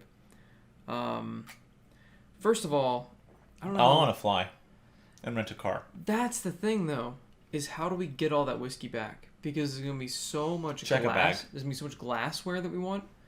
Whiskeys. You're right. We do need to fly. Ship it. If it's glassware, ship glassware, it. we can ship. And then the whiskey we put in a checked bag. Okay. All of it in one checked bag. It can't be over 50 pounds, though. Okay. Well, we'll figure it out. That's for another time. That's out what I was thinking. Our future podcast, Fanta and SBS, go to Kentucky. That'll be a fun, travel... a year from now or something. vlog thing, yeah. Yeah, make sure to take lots of videos. But anyway, so getting to the point of the Starbucks Reserve. They had their experimental whiskey barrel-aged coffee beans cold brew. So the idea was that they put all these beans and they just threw them in a cask. Yeah. And they aged the beans in a barrel. And them, from what they did there, is they made normal cold brew. So there's no alcohol content. But it was coffee that was cold brew. What I'm surprised is that... So did they cold brew the coffee and then put the cold brew coffee in the barrel? No, It's just the beans in the barrel. Yeah. It's all about the beans. How the hell would the beans in the middle so you got lots of beans and then there's the beans in the middle? Because I get a liquid picking up the whatever's in the wood. I don't know. They told us as much as they're probably allowed to tell us. That doesn't make sense though. Because I was thinking that. It's the aroma of the barrel. In the middle, though. They're It's surrounded by just other coffee beans. I would assume the aroma of the barrel, like the leftover whiskey from the barrel, would after enough time, permeate, get into the beans. I don't know. You think you get to the middle beans? It must have, because the shit was goddamn fucking delicious. I'll pull up a picture on my phone since we're doing a podcast. They poured it into a glass, like the old whiskey glass, not like the Glencairns that you see us drinking from. Which, by the way, if you're trying to get into whiskey, getting a Glencairn, it's like $12 and you get 2 glasses. It enhances the experience so much. Am I wrong? No, you were super right. It's crazy. So this is just the Starbucks Reserve. Like, that's just like a photo of their stuff. Here is a giant vat of beans, right? But then the whiskey they gave us came in this like little pour, like this whiskey coffee, so no alcohol. Giant clear glass, or clear cube, right? Yeah. And it came in just like a coffee cold brew pour. And that's what we got for $11. It's really expensive. That's really expensive. Really expensive. It blew me away, like, because I was just like, yeah, I'll try that. That sounds good. And they're like, that'll be $11.01. I'm like, holy shit. But I ended up sipping on it for an hour because it was so good that it was like, it had the aftertaste, it had the flavor, it had stuff that you wanted to actually enjoy instead of just like drink coffee to stay awake. And fucking awesome. From there, we went down to Distillery Row in Portland. I found a lot of arcade places. There's a place called Ground Control. It's pretty cool. Some pinball machines in both cities that I found because I don't know. I didn't expect to be as excited as I was to see pinball machines that I recognized from growing up. But I was. Machines are amazing. Super cool. Yeah, amazing. I want to own one. Yes. Especially because after like playing them and on this trip, it's just like, man, I forgot how much I loved doing this growing up. They have like infinite replayability. I don't know why. They shouldn't. On paper, they're stupid. Mm-hmm. They're 2 flippers, and that is literally the only thing you control. Sometimes there's 3, or 4 because they got the side flippers up on the tops. Yeah, but I know what you mean. Yeah, you got 2 buttons. And the some of the more complicated ones actually have 4, so you control the side flippers that are up further I've separately. Never seen one that do that. There was a couple ones that was really. Have cool. you ever been to the Pinball Hall of Fame in Vegas? I have not. That sounds like a thing to do. So many times and you haven't gone to the pinball. We need to go to the Pinball Hall of Fame. It's awesome. I'm doing that. I don't care if you're watching this video. We are. He's not playing pinball, but we're playing pinball. He watches your videos. Does he? Yeah. Even the podcast? I don't know about the podcast. Yeah.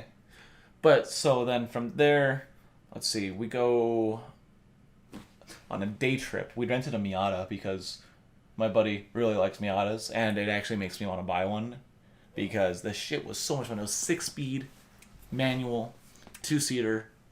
I need a commuter car anyway, so why not? We still have this fucking fat guy up. Yeah, this fat guy.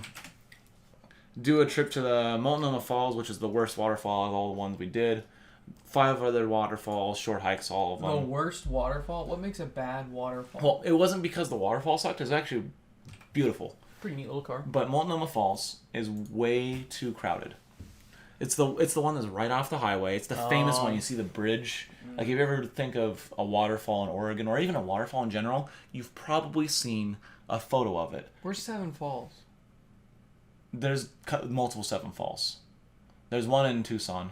There's one in like other places. Like, I remember where I went. There was like a waterfall that was pretty cool. But anyway, like, look up Multnomah Falls right now. I guarantee you've seen it. How do you spell that? M-U-T, M-U-L-T, Onoma. There you go. I saw it. Go on one more. So yeah, it's beautiful.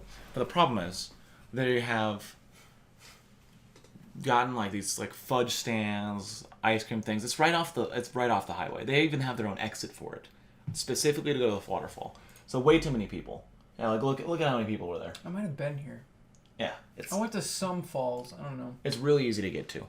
But then on the old highway, there's like 7 other waterfalls, and I think we did 3 or 4, or maybe even 5 of them, that you do a short hike to get to. And that short hike weeds out all the children, all the people that just want to pull off to the side of the road and like, this is Multnomah Falls. And you get to see beautiful waterfalls. And from there, after that, we drove to Mount Hood and Timberland Lodge up on the top of Mount Hood. And if you've seen The Shining... I have seen The Shining. The outside of The Shining was filmed at Timberland Lodge. Oh, cool. Yeah. The inside was filmed somewhere else, from what I understand. But So that's the Overlook Hotel. yes. And I've got Did you go inside? I went to one of the buildings. There was 2 buildings. So they filmed the interior somewhere else, but that was the hotel that they showed? Yes, from my understanding. I could be a little bit wrong on that, but I know that some part of The Shining was filmed there. It was either the inside or the outside. But, That's sick. So I got this photo from Trillium Lake of Mount Hood. Hard to see. It's not going to zoom in. Gorgeous photo. Look at that. It's beautiful. That's sick. Yeah. And so I'm going to Oregon now. Yeah, it's great. And then I went to Oregon when I was a kid. I went crabbing. Crabbing? Ever been crabbing? I haven't. You either get like a dead fish or dead mink. You buy them as bait, and you put it in this like cage thing, and then it's like a net. It's like a net thing, and then you lower it. You get in a little dinghy boat thing, a little metal boat, and you go to the middle of like this like bay area, and you lower it down, or you can do this off docks too. Did on both, but the boat was funny because my dad would like go to pick up the crabs, and he accidentally it was in the middle of the thing as we were like going out. He accidentally dropped the tongs over the side. He's like, "Oh fuck!" So the whole time, instead of using tongs to get the crabs, he had to like try to like maneuver around them as they're going, and he had to try to grab from behind so you could like measure them, because if they're under a certain size, you had to throw them back in. Oh. And if they're a certain color, you had to throw them back in. So we got all these crabs and we threw them in a bucket, and then we ate crab. Nice. We went crabbing. But it was gross though with the dead mink, because the What is a crabs mink? just rip it apart. It's like this it's like a ferret looking thing. Okay, that's what I was picturing, but It's kind of sad thinking about it now. yeah. I like minks. They're cute little guys. Oh well. We usually used fish heads. Interesting. And like there's this big massive fish head, and they'd be all clawing at it when you pick them up. And then like as soon as they got in the boat and they didn't have the fish head anymore to deal with, they'd look at us and go, and they'd come at us. We're gonna get you. We're gonna get you. And I was a little kid, and I was like, oh shit! I was like at the Crab people. Crab. I was like at the people. corner of the boat because I'm this little kid and I can't do anything. And my dad's like trying to like not get pinched as he's trying to grab them and measure them, and it was a good time. That was a good time. That was my memory of Oregon. Was cloudy skies the whole time, every single day. That happened on one of my vacations there back in when I was a kid. Yeah. But not the other. And crabs. Well, if you Crabs want are to leave delicious. Oregon, I've got a story that your viewers might actually like. Yeah. Because it's about PAX. Oh, there we go. Because I got to go to PAX There you for go. free. Because I know people. You want a beer? I'm still drinking Maker's Mark. We'll So grab a beer. I'm good. So I got to go to PAX West. It used to be called PAX Prime, but they changed it from PAX Prime to PAX West because they didn't want to make the other PAXs feel bad. Are you serious? Yeah. What? Because it's the big one. It's the big PAX.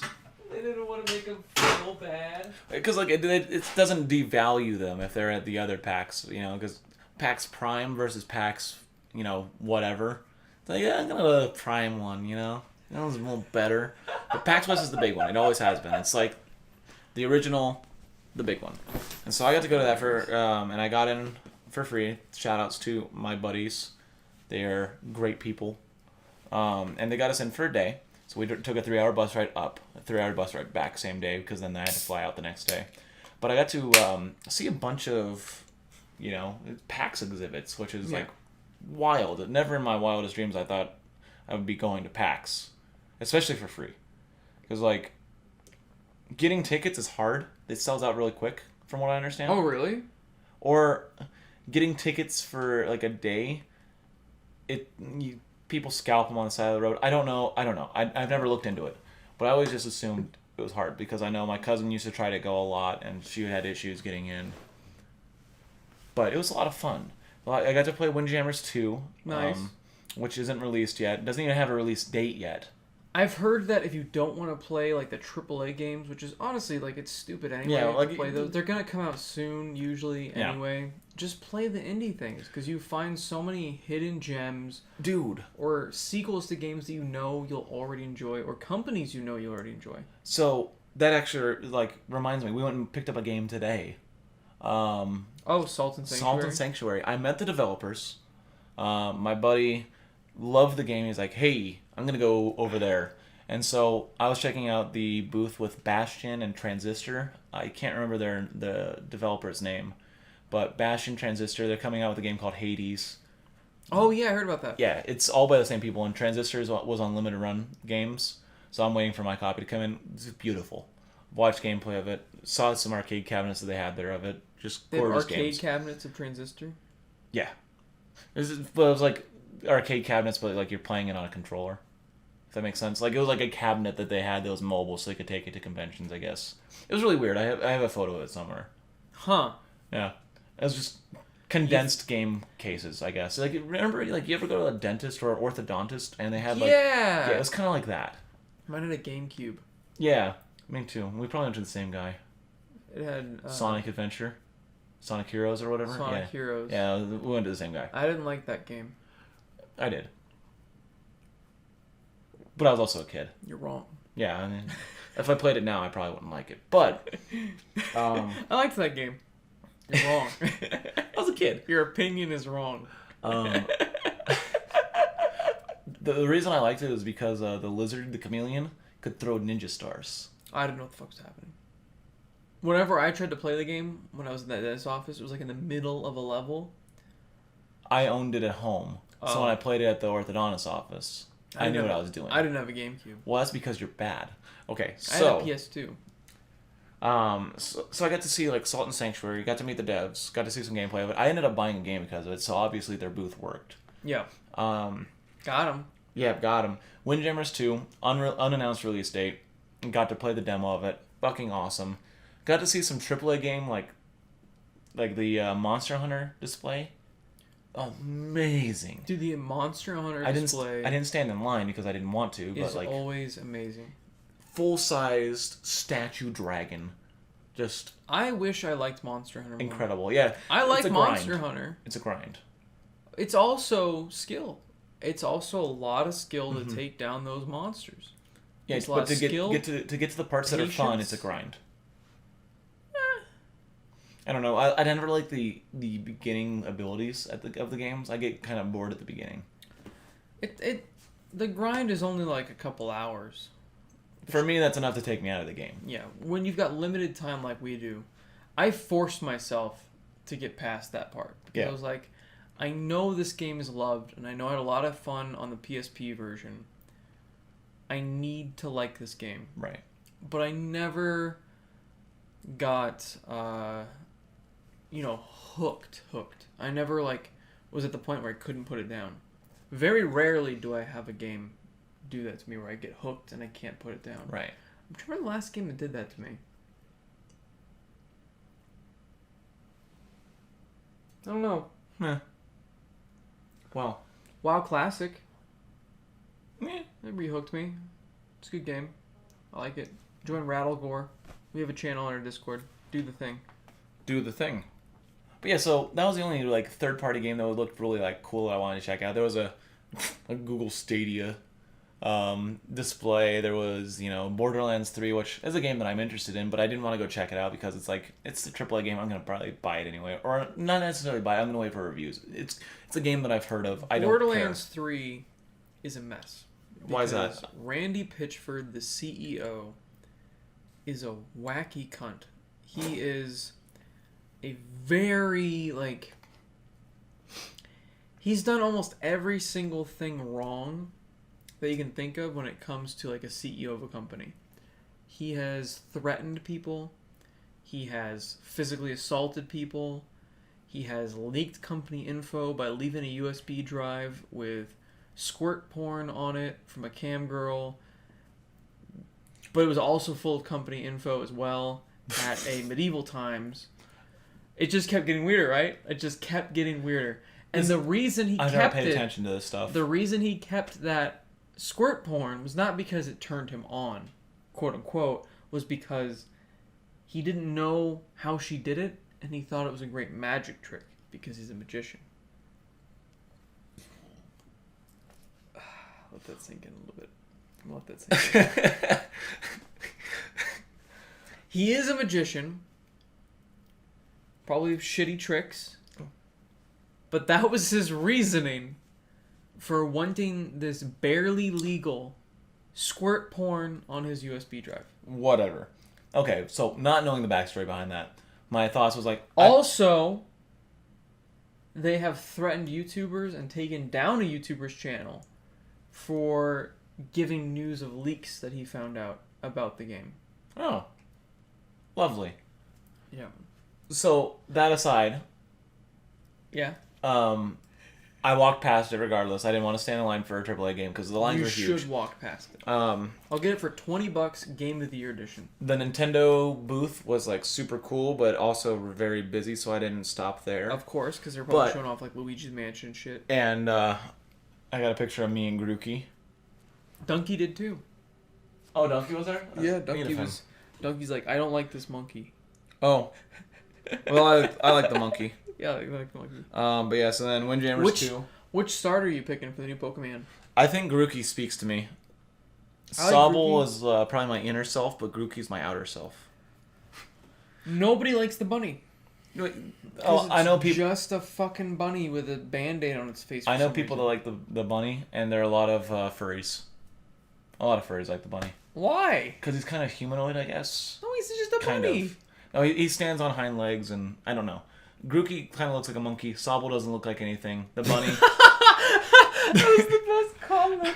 Sobble doesn't look like anything. But the bunny kind of has anthropomorphic features.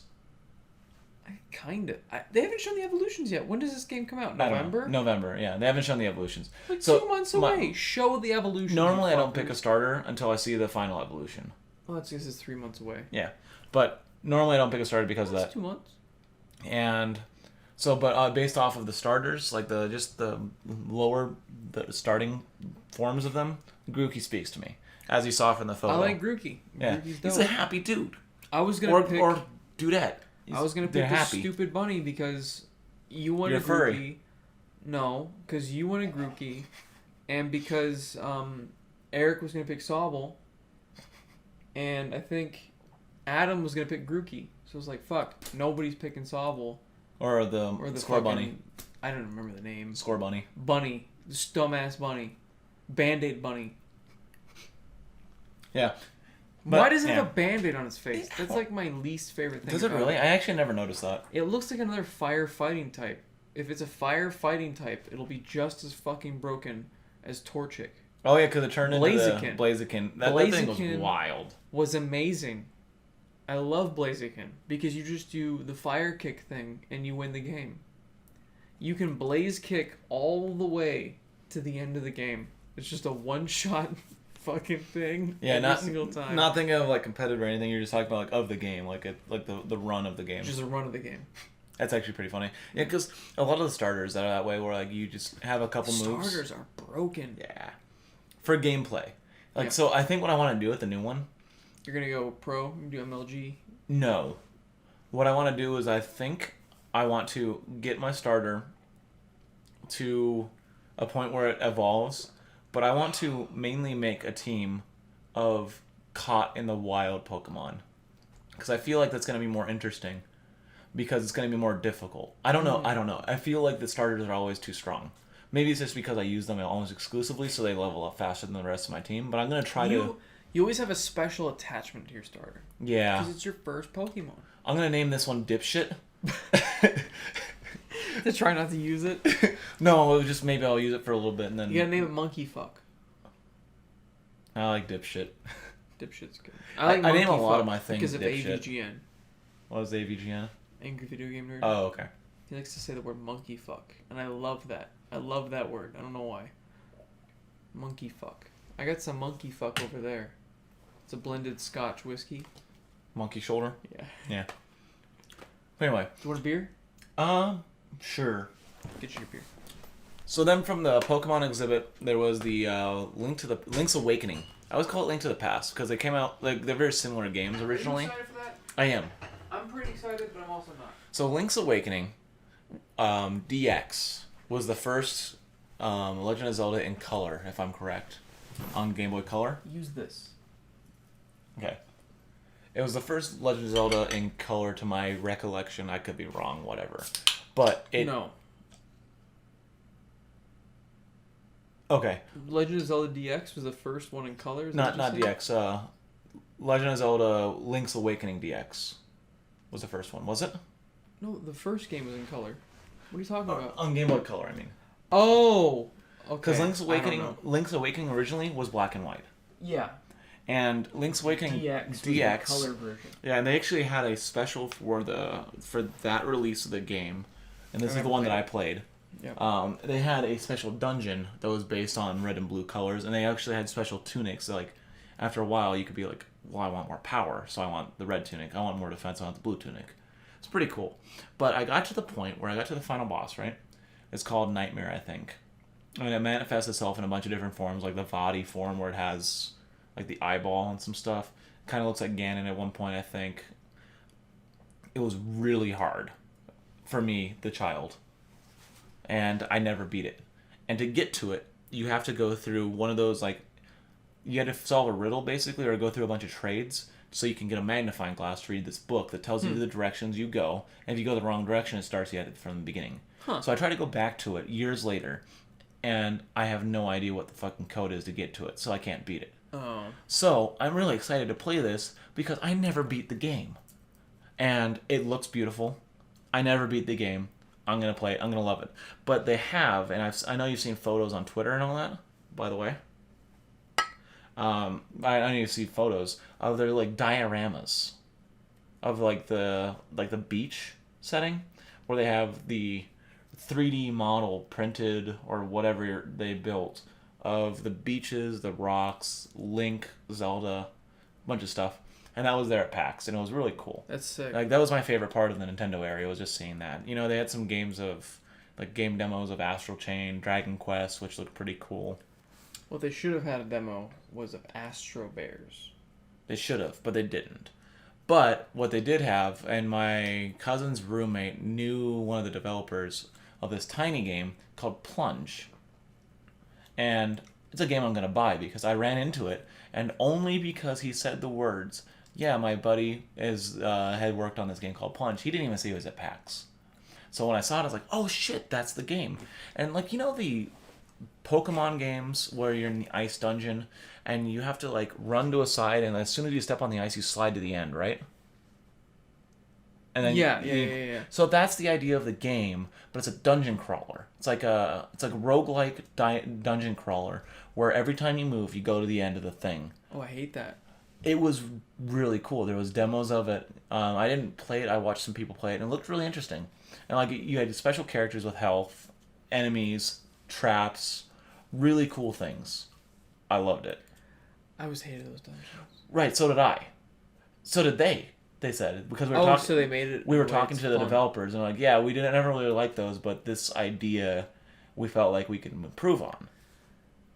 What was one of the most interesting and kind of artistic platformers that I loved that you've probably never heard of is Echochrome. Never heard of it. It's this crazy one where you basically take, as soon as you said, like, interesting visual, like, kind of platformer where you're, like, moving and yeah, it's weird. It takes, you know how in the movie Inception where it talks about the infinite stairs, where, like, it looks like it's infinite because the camera angle looks that way, so it works that way in the reality of the dream thing that you build, but as soon as you break it apart, you can see that's not actually connected. Mm-hmm. You take the platform and the parts that are not actually connected, you move the camera so it looks like they're connected, and then your little person can walk across. Oh, that's so cool. It's one of the coolest, most interesting PSP games I've ever played. Highly recommend it to anybody that can somehow track this game down. It was a downloadable only title too. Really? So it's really difficult. I don't think the eShop's even up anymore. I don't know how you're going to find it. But they might have re-released it for the PS3.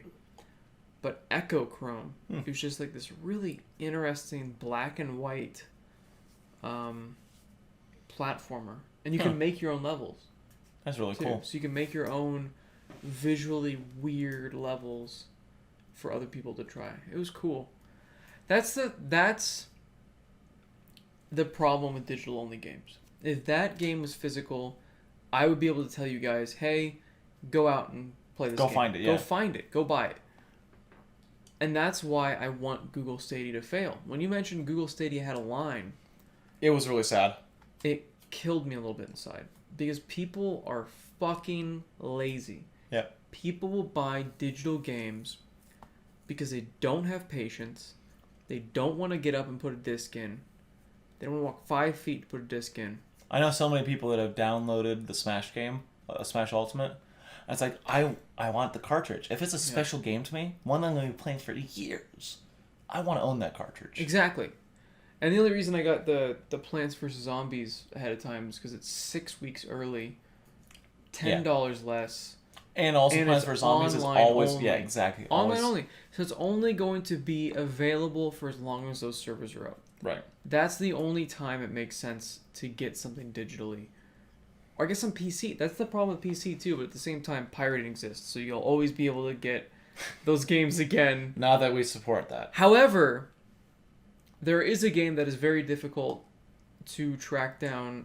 I need to check the Pirate Bay because it was never available on any digital front. I would happily buy it if it was. And it's again the problem digital only is Battle for Middle-earth. It was an RTS for Lord of the Rings. Oh, really? That sounds like a match made in heaven. Have like the humans and then the elves and the dwarves are together against the orcs and the other races like the Uruk-hai and all that sort of stuff in the Tolkien universe. Sounds like a fucking amazing RTS. But for some reason it was never released, even on Origin, even though EA published it. But because of the licensing of Lord of the Rings, things got complicated. Which again shows why physical releases are so important. You have to go on eBay if you wanted to buy it legitimately to get this game. Really? And how much does it cost? I don't know. I haven't looked in a long time. It was years. Last time I checked, it was like $30 to $40 Oh, that's not bad. for a really old PC game. Still, that you have to jump through a bunch of hoops to get to run on your PC. I know nowadays. some games that are like thousands of dollars if they're yeah. like that. So that's not bad. And it's such a shame that what's even worse is streaming. Streaming is worse than even digital, because digital, at least in the future, it's on your console. You it's on download your console. it. It's tied to your account. You can download it, and even you can play it offline. But with streaming, you don't own the game. Nope. You are buying the right to play it, and that's it. As soon as Google Stadia fails, Yeah, which it will. or eventually people will move on to the next thing, right? You no longer have access to any of the games that you're streaming. The second it dies, you lose everything. Yep. So you're really enjoying this game that someone poured their heart and soul into. You can't play it anymore. That's the thing. You say, I'm glad you brought that up. People pour their heart and soul into these video games. They take years of development, but video games have become so disposable nowadays. It's so sad. It is. And to add to that, part of the reason I bought the Salt and Sanctuary game is when I was talking to the developer, he was talking about the people who beta tested his game. He said that every time someone found a bug, it personally hurt him. He wasn't mad, but it was like someone critiquing your art. So like he felt like he failed every time a bug was found. That's what the Cube World guy said. Yeah. He was like too afraid to release it, and he started the game over from scratch because he was just not wanting to release something that wasn't perfect. That wasn't perfect because it was a piece of art to him that he's creating. And a lot of people forget that when these games are created, not AAA games, a lot of those are unfortunately factory pumped out. Assassin's Creed number 53, Call of Duty 4,000,000,063. I mean, they're putting their heart and soul in these games, and they spend years on this one game. And when it comes out, if it doesn't do well, that's it. That's their career. That's their career. If somebody just shits all over it, that's it. That's their career. And I'm not saying, hey, they don't deserve criticism. I'm just saying If they make a bad game, they make a bad game. They made a bad game. Yeah. They shouldn't be as disposable as there are, but there are just so many fucking games these days. Yeah, say you're playing through, let's say Cuphead. Let's say that's almost AAA now at this point. It's a really popular game. But like when it was first announced, it was one of those like games like, oh, that's a neat idea. It's mainstream, not AAA. But say like you're playing through Cuphead and you're like, I've got through almost half the game, and then Google Stadia dies, and for like a game like Cuphead, and Google Stadia dies, you lose all your progress. You lose everything. You can't play the game anymore. It's like how I've got all these PS2 games out. I love going back and playing old games. I love going back and reliving the memories and the experience that I had when I first played them as a kid. I have played... People hate this game, but I have played Enter the Matrix so many fucking times. Just the post office levels. So many times. And I can do that because I have the physical copy of it. There's a game that's really interested in me because I loved the Advance Wars games. Yeah. Wargroove. It's Wargroove. Spiritual successor. There's no physical copy. There is now. Oh. I waited. Where? It's pre-order on Amazon, deluxe edition. It has maps on it, has a soundtrack. Physical edition. I waited for it. I waited for Celeste. I waited for all these games that I really liked. Did you say Amazon? Yep. How much? It's $40. It comes with extra stuff. But it's physical. Yeah. And I pay that extra for it. It's a $20 or $30 game normally. I will pay that extra. I waited so long for Stardew Valley. And it was only physical in like Europe. Really? Japan. I didn't know that actually. Fuck off. But the Switch isn't region locked, so you can just get it. Yeah, but I didn't. It was on sale. It was like $10 or $40 plus shipping. Yeah. And I'm like, But the point is, like, I waited for this game because it's a game that I cared about, and I knew it was gonna be physical. So it's like, I just personally, I need the physical game. It's fucking hot in here. Yeah, I mean that's the thing. You know what else I'm looking forward to? It's a game that was right next to Plunge, called Creature in the Well. I heard about that. It's like a pinball. Yeah, and I got to. They were right next to it at the PAX exhibit, and that was one of those. Is it fun? I didn't get to play it. Oh. I got to watch some gameplay because lines. You don't want to wait in line if it's your first time, but it didn't have a huge one. But I got to watch some people play it, and it was beautiful. Great idea. I'm definitely buying it now because I was interested in it from that little clip I saw at E3. It's got to be at some point. My friend Pedro, we both just pre-ordered physical copy coming out. I knew it would. As soon as that game was announced, I was like, that game has enough hype, enough buzz around it that game is going to go physical. Oh, yeah. And a lot of people bought it. A lot of people loved it. Thank you guys for buying it digital because now I'm buying the physical copy. It's $10 more than MSRP because it's worth physical. Every penny. But it's worth it because I know I'm going to want to play that game and replay that game. Yep. And I know that I'll have it forever. Yep. If something happens to my Nintendo account, I don't have to worry. That's why I have all those... I have Golf Story physically as well. Me too. Golf Story is another one of those games that I haven't played a whole lot of, but the little bit I played of, I was like, this game has so much charm. It has so much character to it. I'm really glad that I got this. It's so dense. It has so many things happening. It does. And the thing is a lot of people say that digital is the future and physical is going to die out. Dear God, I hope not. I don't think it will. I disagree because of all of these companies that are coming out and they're meeting this demand and exceeding expectations when it comes to sales, when it comes to physical stuff. Limited run games is fucking killing it. Special Reserve is another company that's come out and making games physical. I didn't know about them, but I'm going to check them out. I have Strafe right over there. I got them from Special Reserve. I Am 8-Bit. They don't do many releases, but they did Hyper Light Drifter. Yeah, they did Undertale before it went mainstream. Yep, they've got a bunch of games. They make a limited number of copies because they're like, well, we can't afford to mass produce them. Yep. But then they sell out. All of them. They all sell out. Yep. Which is like, if that doesn't tell you that people actually care about having something, I buy CDs still for my music. I do too for bands that I care about. Exactly. If it's not a band, like if it's Pearl Jam or if System of a Down randomly came out with another album, you buy it physically. Or Wolf Mother. Wolf Mother I always buy an album for because they're kind of a smaller band. Yeah. I feel like not a whole lot of people have heard of. Is that a mainstream band? It was on Guitar Hero 2. Yeah, but yeah. Yeah. I make sure to buy their albums because I want to support them as a band. If there's a small electronic group like the Two Bears, I have both of their albums in physical. I have Swing Growers, all 3 of their albums physical. Yeah. And it's like, I just want to support it. Yeah. But I love having something that I can always count on, because I was actually talking to you today about Spotify. Yeah. And it's like, if I want to get back into DJing, all these songs that I found, which Spotify is great, I like it because it helps me find new music, but I have to download it again. Yeah. I have to find it again because I have to go through, and I don't own these songs. So I have to go through, download everything just so I can use it on a DJ set, which is fine, but I don't actually own it, which is why I like CDs. Plus CDs, some are interesting. Like Marilyn Manson had an interesting CD when it came to I'm trying to remember which release it was. One of them. I think it was Pale Emperor. No. Was there one before that? I don't know. It was one of the newer ones. It was like a fully black CD. And when you put it in and after you played it, you take it out, it's all white. Ooh, those are cool. So it's so sick. There's like little extras like that make it unique. Have you heard of Chicken Foot? It was Pale Emperor.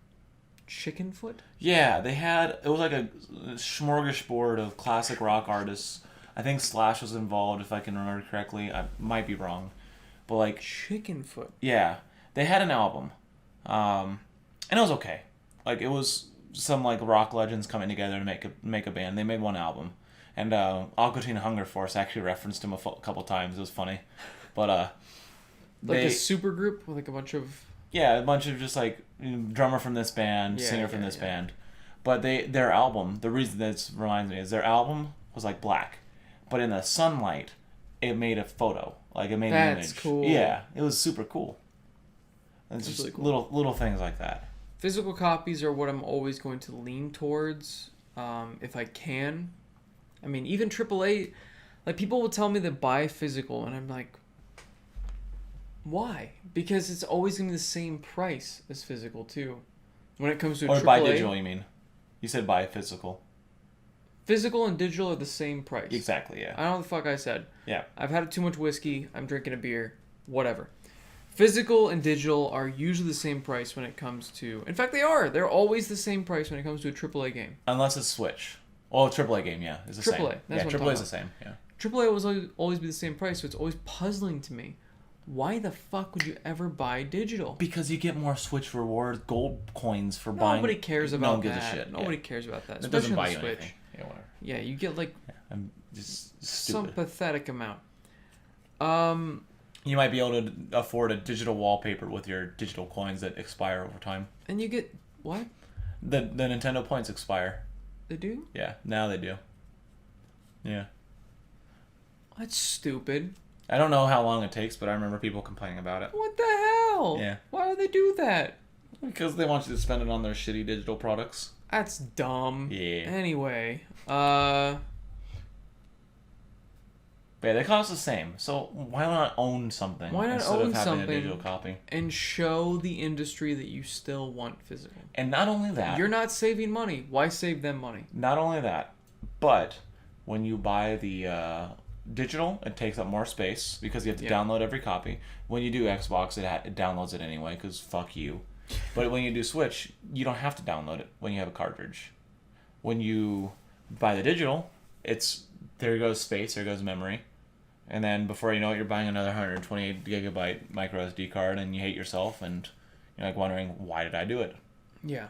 You think if these companies wanted you to go to full digital, they'd give you more storage space? I'm interested to see what the next generation of consoles gives us. The next generation of consoles is Google Stadia. Oh, God, fuck, I hope not. I don't want streaming to take on because there's too many unsolved issues with streaming that people don't think about. Remember OnLive? Do you remember OnLive? I actually vaguely do. What happened to all those games that people owned for OnLive? They're fucked. That's it. They bought the game, they streamed it, they played it, they enjoyed it, and gone now. It's gone. OnLive is gone. That was a Microsoft thing, right? No, it was just its own thing. It was just his own thing? Huh. Rest in peace. They sold a console and everything. They had their own controller. Sounds familiar, right? They had their own controller, they had their own little hub, and it just didn't catch on like they thought it would. It didn't work as well as they thought it would, and it died. So all of those games, so if somebody spent all their money, they had their entire library on OnLive, it's gone. Yep. All the games I had on it were free, because they gave out games occasionally for free. You had a console? Did you have the console? No. You could play on the PC too. Oh, okay. I was like, what the fuck? You could stream it through PC, you could stream it in the console, you could use your own controller, you could use mouse and keyboard, you could use whatever. Just like Stadia. So it'll be interesting to see what a bigger company does with this concept, but what I've heard from every single presentation of Stadia is that it's been an abysmal disaster. And after seeing these games that aren't even streaming-based games, like the launch of Gears of War 5 was a fucking disaster. Gears of War 5 did not work the first day it came out. We played it yesterday, and we were getting kicked out of the Horde mode. Yeah. We weren't, like... Even 2 days in, it's still having issues. Like, we didn't get kicked out because of language, because we were in our own private party. Yeah. We didn't get kicked out because of being bad or inactive, because we were playing. Yeah. We were on the boss wave, wave 20. Yeah. And all of a sudden just kicked out. Kicked out. So many random connectivity issues, and yet they think they're going to have a whole service where you have to be connected perfectly. Good luck. Good luck. It's not going to work. I play Rivals of Ether online, and you know how many people have just terrible connections? I don't think any of them could do that. Yeah. That's another thing. Like I said, that's another one of the big problems is the internet you go out to infrastructure. like a rural area. Even here, like I'm sure I'll get it to work, but guess what? Data caps are going to stop me from using it. Mm-hmm. Are you going to at least try it? It's not free. I'm not going to try it. It's not free? No. See, I know very little. It's free for the 1080p, but you still have to buy the games. Well, if there's free games, will you play it? That's what I meant. I'll give it a shot for the YouTube sake. If I wasn't on YouTube, I would not try it because I could not give a shit. Well, how much time left do we have on this podcast? We've been going for a while. It's 2 hours and 24 minutes ish, minus the little breaks we had because of the camera. Yeah, it's about as long as a normal podcast. Little bonus podcast episode for y'all. Hope you guys enjoyed it. Yeah, I don't really have too much more to say besides, like, I think the all-stars of PAX were the indie games. They usually are. There was one of them called... Nikki Jake was talking about that too. It was... God, what was it called? We watched it together. It was a fox, and it looks like a Legend of Zelda game. Oh, yeah. It starts with a T. I have no idea. I want to say Trine. Traverse? Trine? Trine's a game that already exists. There's like 3 of them. Anyway, it was a fox, and it was kind of like a 3D... Oh, you know what? It is Star Fox Adventures. No. But anyway, so the games I mentioned, and then that game, they kind of like reminded me of a Legend of Zelda platformer. One person's working on it from a different country, is what the representatives were saying. Oh wow. The indie games are killing it right now. The like AAA third like main party games, they're well represented, and I wasn't as interested in them, but they definitely had big lines. I think that the convention itself was very well run. I had an exhibitor badge, so I was able to get in very quickly. Yeah. So I can't talk about the lines, but it just seemed like there was a lot of just happy faces everywhere, which I was kind of surprised by, because you go to like a convention, especially multiple times a year, like we've gone to Game On Expo. It's not bad, but it's kind of the same thing every year. Yeah. So you go multiple times and you're like, well, this is this. And like you walk through and you're like, you know, people were just kind of going through the motions, but like the exhibitors were all very nice, very helpful. The developers we talked to, and, you know, we asked them questions about, like, the Salt and Sanctuary guys. We talked to them about, like, you know, everything from, like, the bugs to Dan Fernese looking like the bully from the new movie It, like, the remake of it, which he does. Look it up. Just, like, it was just friendly faces, and everyone was happy. It seemed like everyone was happy, which is weird. Like genuinely happy, not like the fake smile In-N-Out Burger happy. Yeah. But it seemed like the people, at least the indie developers that were there, were happy to be there, and like they're just great. They're so excited to show off their That's game. awesome. Yeah, it was a really cool environment, and I definitely want to do it again. That makes me want to go because E3 was just a huge disappointment. Even the first year went. I mean, it's just lines. I mean, it's worse than Disney World. There's just too many people. And now that it's so easy to get a press pass and they're allowing the public in, there's just too many people. Right. And it's doesn't have a focus on indie games either, right? No. Because there was definitely that problem for like the Monster Hunters. The line was endless. There was definitely a problem for Nintendo. People said that they were there hours before and they saw the same people standing in basically at the same spot. So that definitely exists. Yeah. But the indie side, if you're ever interested in indie games, PAX West, it's fucking awesome. Yeah, and that's really why I want to go to PAX, is because I want to experience those indie games. And the more that I play, the more I'm like, damn, these are just like really good games made by passionate people that actually care about producing a fantastic experience for people instead of just making money. Yeah, like the I can't remember the Fox game. I'm sure someone's gonna say it in the comments. I know what you're talking about. Yeah, but that game, it looks beautiful. And when someone told me that there's one person working on it, so they don't have a release date, it's like, that's really fucking cool, because that's someone's project. That is their life. There's another game that I really like that was made by one person. It's a city survival game. Gang Beasts. No. I don't know what it's called. I've talked about it like a million times before, but I think Minecraft was started as a one-person project. I think it was too, yeah. Yeah. And that shit's so cool. It's just like... It's cool. Because the people who are making it actually care. Yes. And I'm sure it sounds super hipster of me saying like, I like the indie games. I like the third part. I like the AAA games too. Like Dragon Quest, I'm gonna buy the new one. Yeah. And it's not really huge here. 11. But it's massive in Japan, and it's really interesting me. Astral Chain looks really good, and that's by Platinum Games. Oh yeah, we buy lots of AAA games. Yeah. But it's Plants also vs. Zombies, Garden Warfare, or the Neighborhood, whatever it's called. I'm gonna buy that. That's an E3. That's an EA game. Sorry, EA game. Yeah. It's like I'm gonna buy that. Yeah. But it's the one EA game I'm gonna buy. The one that's just like the whole environment. Yeah. Of the indie developers is really cool. It's because people are actually excited instead of like trying to sell you. Yeah. They're excited to kind of show off their art project instead of show off their product. It's a project instead of a product. It's their life's work. It's a big difference. There was a game that we saw that I wasn't interested in the game at all. But the artwork that was done on their t-shirts, it was like very minimalistic. I think my buddy wanted to go back and buy one of their shirts. But like the game itself didn't interest us.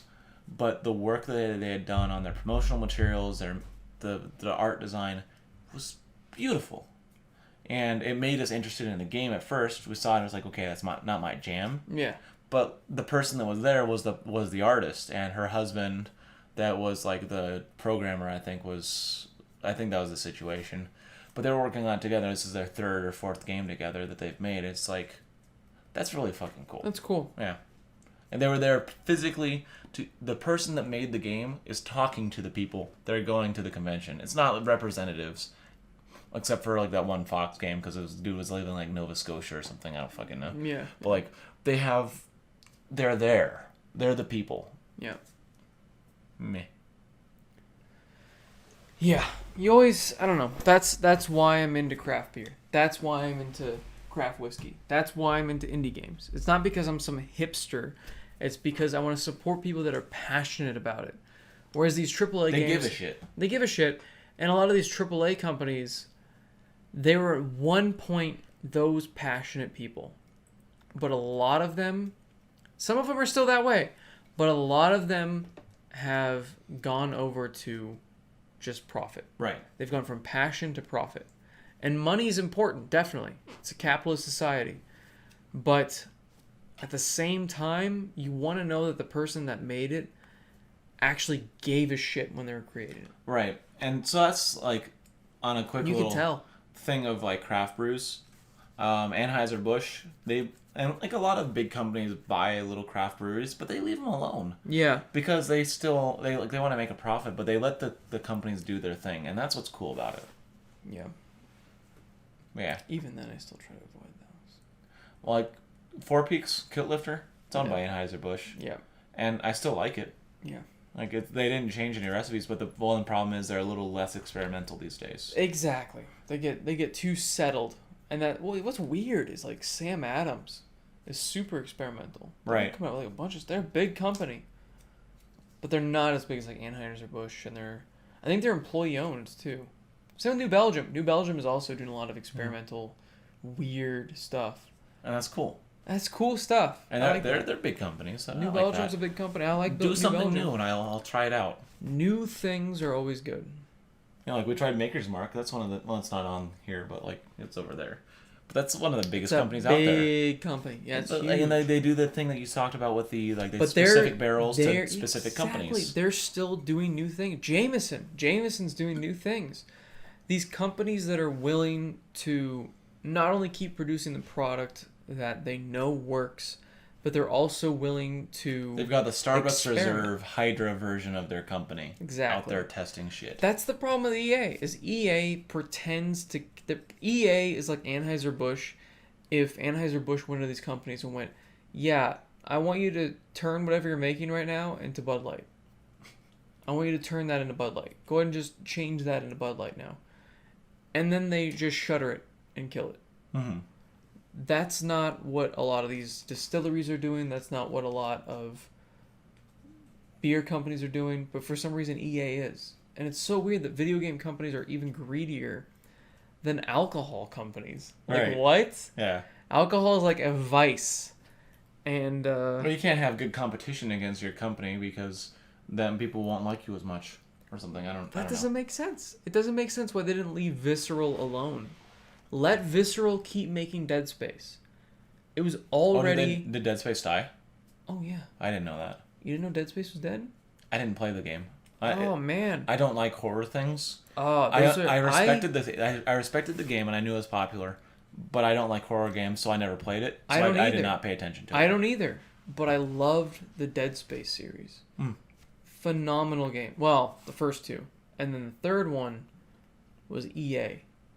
It had that EA influence. It had the microtransactions. It had microtransactions? It had pay-to-win elements. It had forced co-op, but not split-screen co-op. You both had to own the game and play co-op online. Forced? Forced, yeah. How did they force that? Well, like they make it so it's not split-screen. Oh, okay. Gotcha. And if you play by yourself, it's like an unfulfilling experience. It's more of a third-person shooter. Barely any horror elements at all. Not really scary at all. They took this game and they diluted it so much. They killed the series? They killed it. Wow. And they expected too many sales, too. It did well. It did really well, but not as well as the projected numbers went. They forced them to make Battlefield Hardline. Nobody gave a shit about that game. That was like the Cops and Robbers one. Oh, yeah. I remember Terrible. that. Nobody gave a shit. I remember you were interested in it. It's like you tried the beta? And it was garbage. Yep. It was just terrible. And because they made them make something that was not... They made them make Bud Light. Yeah. Battlefield was an EA thing. Made them make it. Dead. Yep. Shot it in the head. Gone. No more Visceral. And now they did the same thing with Mass Effect. Or not Mass Effect, BioWare. Look at Konami. Konami's a garbage company. Well, the people in charge of Castlevania, Yeah.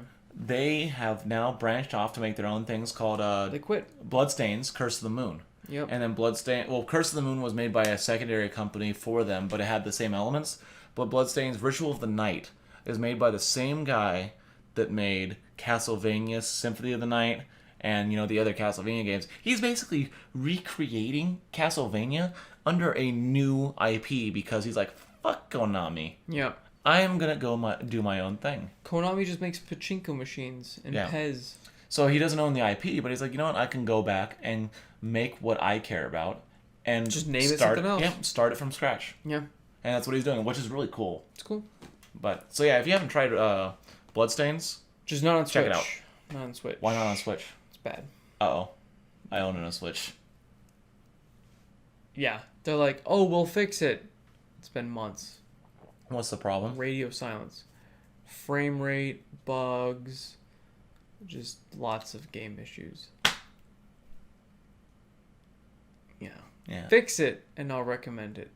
Well, get it on PS4 then. Get it on PS4. It was like $20. It's not anymore, unfortunately. But it was. It's made by a guy that cares. Yeah. And I'm sure they're working on the fixes. So, So. coming from rivals on a small team, they have like maybe 3 coders. They are trying their damnedest to get the game ready for new netcode. They have an open beta right now, but it took forever to get there. They tried to roll back netcode. Yeah. They are trying to get the Xbox version updated, and they're trying to bring it to Switch. And the amount of time and effort that it has taken, and I know they're trying because I have talked to them about it in person, is ridiculous. So I wouldn't count them out. Okay. I'm sure they're trying to fix it. Okay. If it's someone that goes out and tries to make their own IP based on something that they were passionate about before, That's true. they're trying to fix it. They could be, but it's still unfortunate. Yeah, it's unfortunate. When they release a game like that, and that's the reason I didn't buy Rhyme, because I was waiting for it for Switch. Yeah. And then it came out for Switch, and it had huge issues. They didn't want to sacrifice the no loading times, because they're like, well, one of the great things about our game is there's no loading times. So then there was terrible frame rate issues, and they that's just said, like Breath of the Wild. They just kind of said, issues. They just kind of said, yeah, deal with it, and so I didn't buy the game. That was it, which is too bad. Anyway, I feel like it's about time, huh?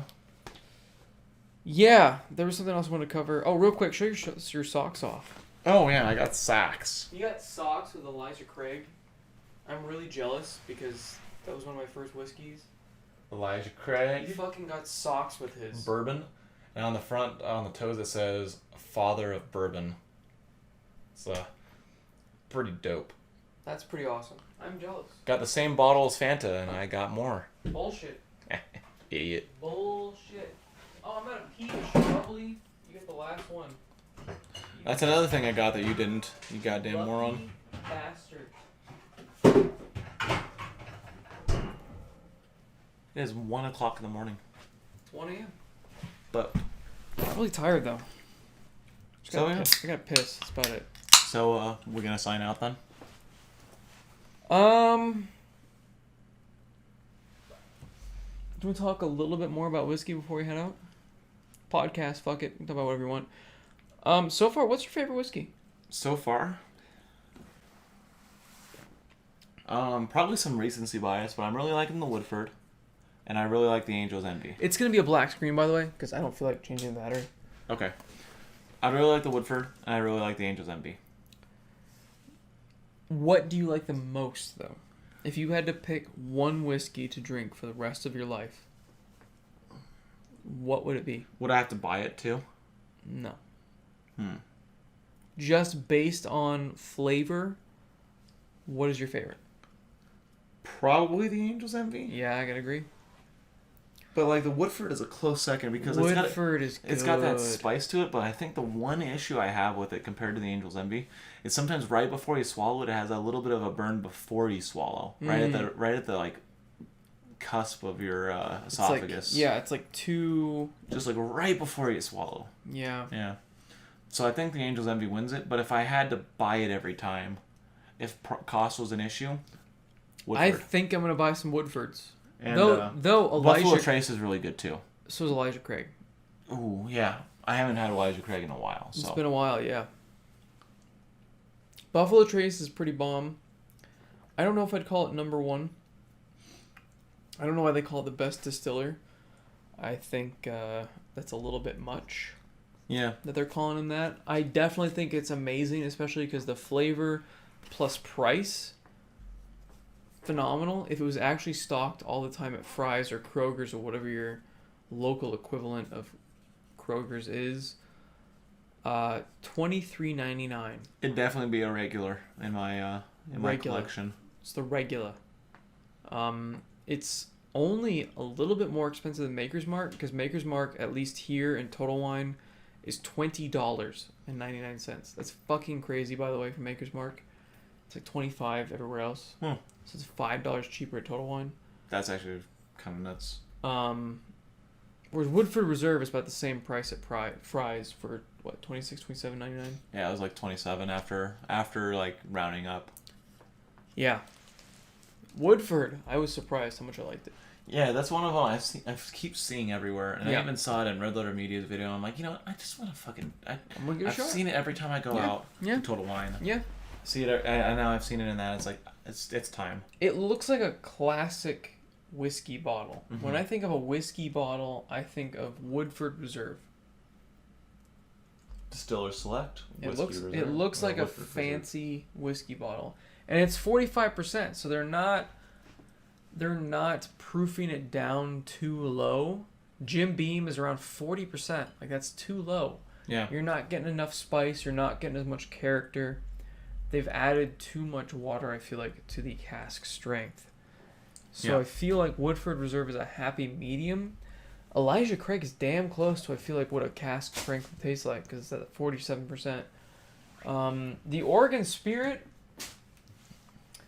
what's weird about it is the aftertaste. I don't think I would buy it, knowing what I have, but I wouldn't regret having bought it once. Exactly, that's how I feel about it. I will definitely finish it, but I'll never buy it again. Right. It has, I don't know, it's really weird. It has this like aftertaste that kind of tastes like vomit. I wouldn't call it like vomit. Unfortunately, it's got a bad, It's not good. bitter aftertaste that then turns into something better after a while. Yeah. But it took a long time to get there. It's like really good and then not good and then back to good again. I don't know why it's won all these awards. I'm gonna be honest. It's yeah. I will happily buy Elijah Craig again. I'm definitely going to buy some Woodford Reserve. Woodford is probably going to be a staple in my house. Gonna to keep be honest. buying Buffalo. Love Buffalo. Good shit. I'd happily buy 1.75. Angel's Envy, I'll occasionally. That's like my... That's going to be my fancy, like, occasional You're drinking. not going to finish that in a year, probably. That's not something I'm going to offer to people that are not you. God bless. Like, other people are going to get, like, the Buffalo Trace, which is not a bad thing. Yeah. They'll get the monkey shoulder. They'll get the monkey shoulder. It's really good. But It's it's a not that good expensive, entry. and it's easy to find. Easy to find. It's not expensive. It is $30 though. It's more expensive than the Buffalo. But it's easier to find. More expensive. Maybe I'll give them to Elijah, because Elijah is really good, easy to find. Actually, yeah, that's probably the best one, because that shit. When I had it, That's when I what had got a me whiskey neat. stone, Yeah. I was like, and I tried yours, which was completely neat. That one just like blew my mind. The difference of how neat just tasted, at least 10 times better. It's amazing to me the difference that just changing the temperature does to a whiskey. Yeah, it got me to the point where whenever I clean out these glasses, if I'm using hot water, I'm like, I want to make sure it settles to room temperature before Yes. I pour the whiskey in it, because of how I tried that. Even as it warms up in your hand, it kind of ruins it a little bit. Yeah, so I've you gotta noticed like that. That's why I try to hold it down here at the like base of it, because I don't want to warm up the bottle, because it changes the taste of the whiskey. Room temperature whiskey, best whiskey. Around 70-ish degrees, whatever the room temperature is in here. Mm-hmm. That's what I want it to be, Right. because it's perfect. You know, and I feel like I need to try Elijah Craig again, because I think it's gonna challenge the Angel's Envy in my eyes for You best think? whiskey. You want some right now? Yeah, let me taste. Okay. Give me a very small pour, because I've had a decent amount of alcohol today. Yeah, I'm feeling it. I'm not, which is weird. I'm feeling a little bit. As soon as you stand up, you will.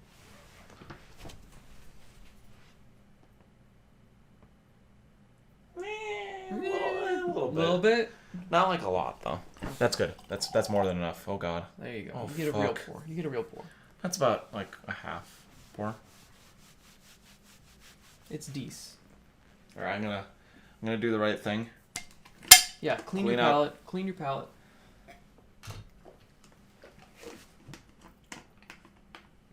Yeah, as I've gotten into whiskey, I'm kind of falling out of love with Maker's Mark. I've drank a lot of Maker's Mark recently. The aftertaste occasionally is bad, but most of the time it's good. Yeah, I wasn't too impressed by it. It just felt like a little bit better at Jim Beam. Yes. Which isn't saying much, but like Jim Beam wasn't bad. Wasn't bad. It's like if I was at a party and I had to choose between that and like, you know, shitty like plastic bottle whiskey, I'd choose that easily. Which one? The Jim Beam or the Makers. Yeah. Like if I had to choose between those and like a different one, it's like I think that was definitely had some quality content to it. I think Makers definitely has that $6 extra taste to it. I taste where that extra $6 is going. Mm-hmm. I would happily keep buying Makers over Jim Beam. I don't know that I'll buy Makers again. I'll probably try Makers 46 just as a difference, but I don't think I'll buy Maker's Mark again.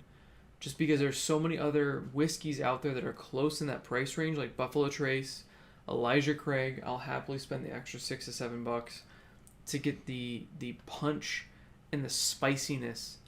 Because I think Buffalo Trace has the spicier notes. Mm-hmm. And which the is Elijah something Craig, I'm a fan of. And Elijah Craig has this spiciness a little bit, but more of the punch of flavor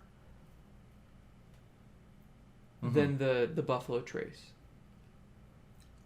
It's got a little bit more flavor than the Buffalo Trace, but I'm not going to call it better. I think my top 3 right now, especially after trying this again, is going to be Angel's Envy, 100%.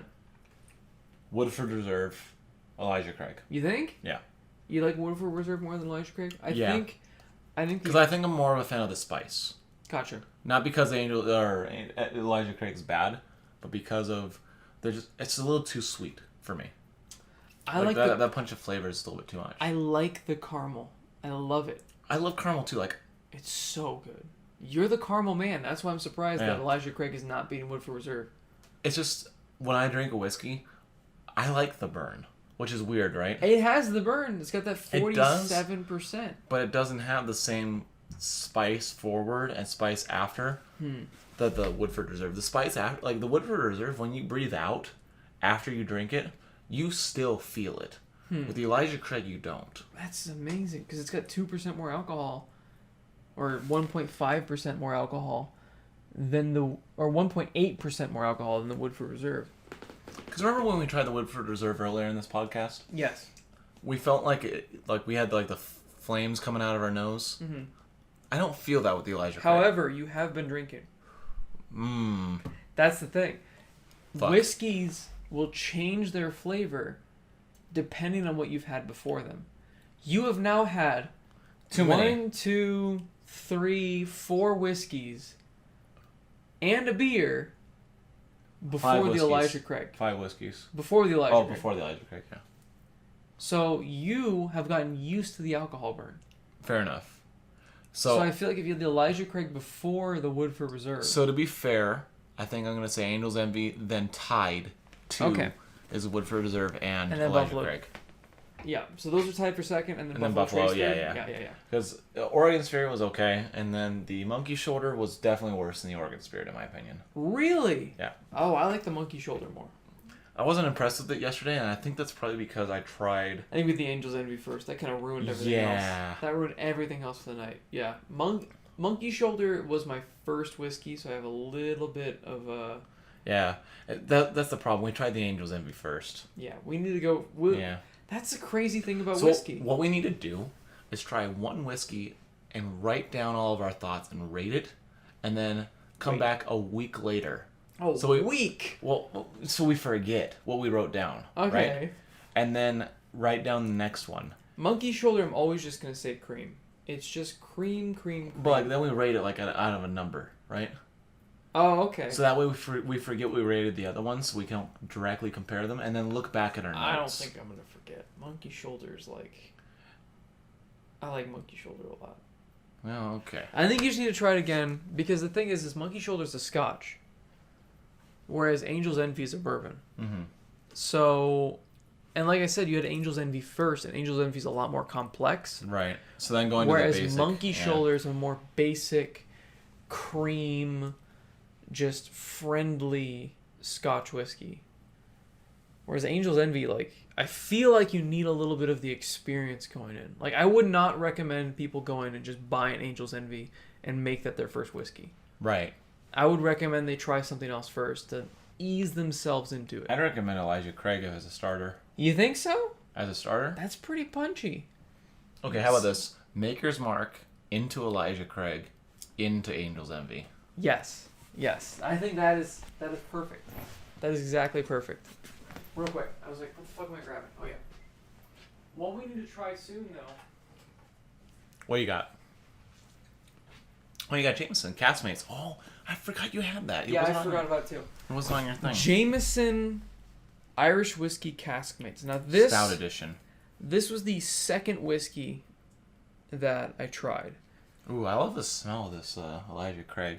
Oh, I love the smell of it. The smell kicks ass. It's great. I need to get this fucking fries tag off of here. Oh, I left the residue. It's fine. It's Jameson. Who cares? Yeah, it's nothing crazy. But Jameson was my second after Monkey Shoulder, but it was right after Monkey Shoulder. Mm-hmm. So I don't know if that tainted it. And I was also, I hadn't tried a whole wide variety of whiskeys yet. Should I try this right now? That's up to you, man. I think we should try it tomorrow, but... You think? Or on the podcast. Fuck it. Why not? On the podcast. Fuck it. No video right now, but we're in deep in this podcast. Good We're Lord. almost at 3 hours. This is longer than Minus a little minor editing, I'm sure. The official Back to the Futon podcast. This bonus episode has gotten a little off. That's fine. Hey, I tried to stop it a couple times, You to did. be fair. But I wanted to talk about whiskey. That's Because that's something I've been wanting to do for a while. I was going to do a Patreon thing about whiskey, but I already have a Patreon video planned about the Yu-Gi-Oh card opening, which is actually pretty crazy. Oh, yeah, you were telling me about that. That's $400 card. Yeah, Nutter Butters. Wow, this smells so much different from what I remember. Smell this. Whoa. Right? That is wild. Here, give me. That's sweet smelling. There's no burn to it at all. It's sweet. There's no burn. It if smells I deep breathe any of these different. other whiskeys, it's gonna give me a kickback. Well, okay. Don't shove your nose in it. Give me this one. Nothing compared to the other ones. Like I can deep breathe that shit and be fine, which is weird. It smells. I'm getting a lot more of the chocolate notes. Yeah. Which is crazy to me because when I first smelled this, I smelled whiskey and that's it. That's the reason why I say it's so interesting and why I love whiskey so much now is you dive into it and you get so many different things from it. The experience changes.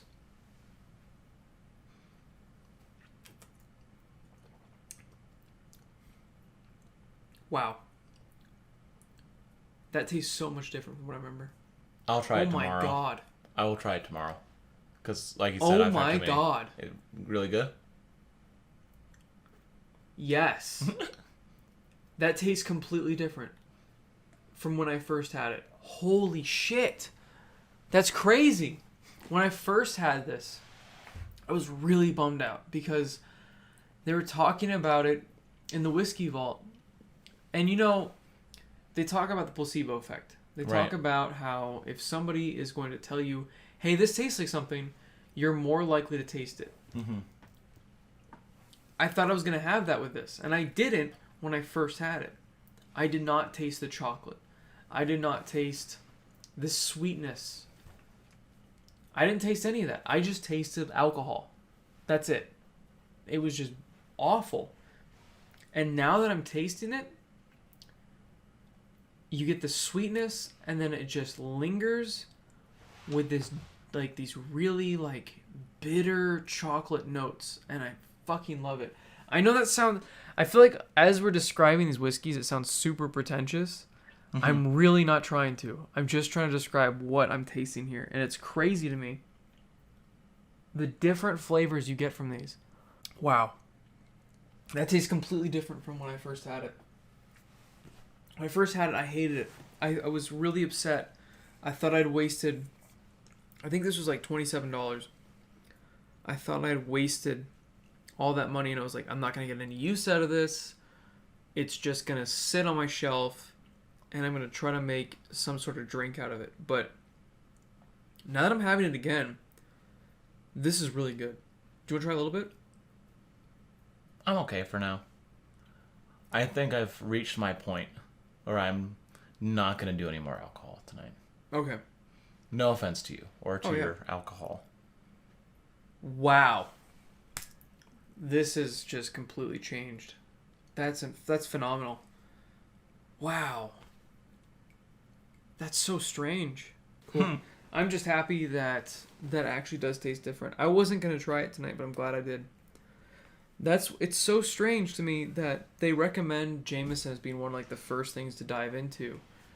But I don't think I'd recommend it. I feel like Irish whiskey... maybe not the castmates. Maybe. I don't know. They said it was one of the starter whiskeys. They said Monkey Shoulder. I think Monkey Shoulder is just a phenomenal way to jump in. Monkey Shoulder is just this friendly, creamy...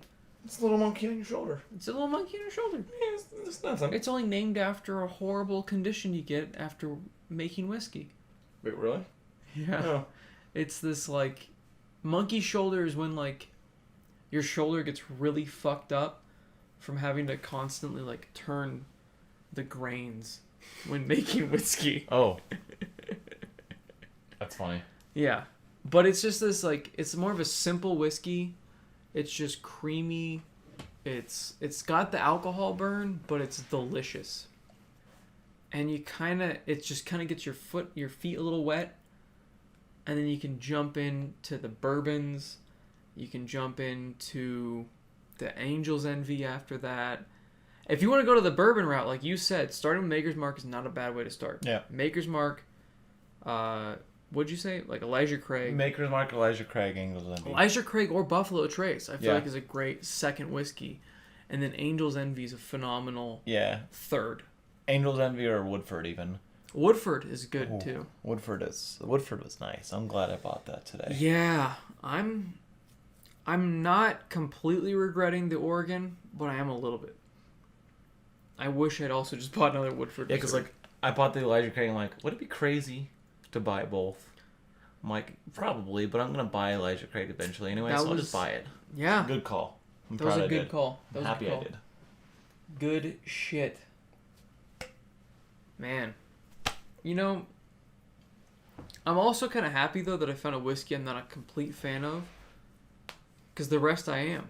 Like, Maker's Mark, I'm not going to buy again just because there's no reason to. It wasn't great. It was just kind of It's not phenomenal. But I'll continue to buy Buffalo Trace, and there's plenty of other whiskeys. Yeah, you spend the extra $6-7 for the better whiskey, which is fine. Jim Beam, I got to find something to mix with. Yeah, I wouldn't be able to finish that entire thing. Exactly. That's what I was thinking. I was like, that I think is going to be the whiskey to drink after drinking other whiskeys. It's funny. I was at my parents' house, and my dad had this huge thing, like the big bottle of Jim Beam, that he was given by a friend. And he's like, he doesn't know what I like. And he's like, you can just take that if you want. Because I asked him about the Knob Creek. You should have taken it. I said, I'll tell him tomorrow. So I'll probably just take it tomorrow. Just take it, yeah. And no harm. But anyway, he's like... Because I was asking about the Knob Creek, he's like, oh, that's long gone. I just have the tin still. I'm like, oh, that's something I would do, so I respect that. Yeah. But he's like, you can take the Jim Beam, though. I'll never drink it. Yeah. So the Jim Beam, I feel like, is a good group whiskey. It's the whiskey you bring out when you get a group of friends that enjoy whiskey. It's a good kickback whiskey. It's a good kickback whiskey, exactly. It's a good whiskey to either mix or drink neat with a group of friends. Yeah.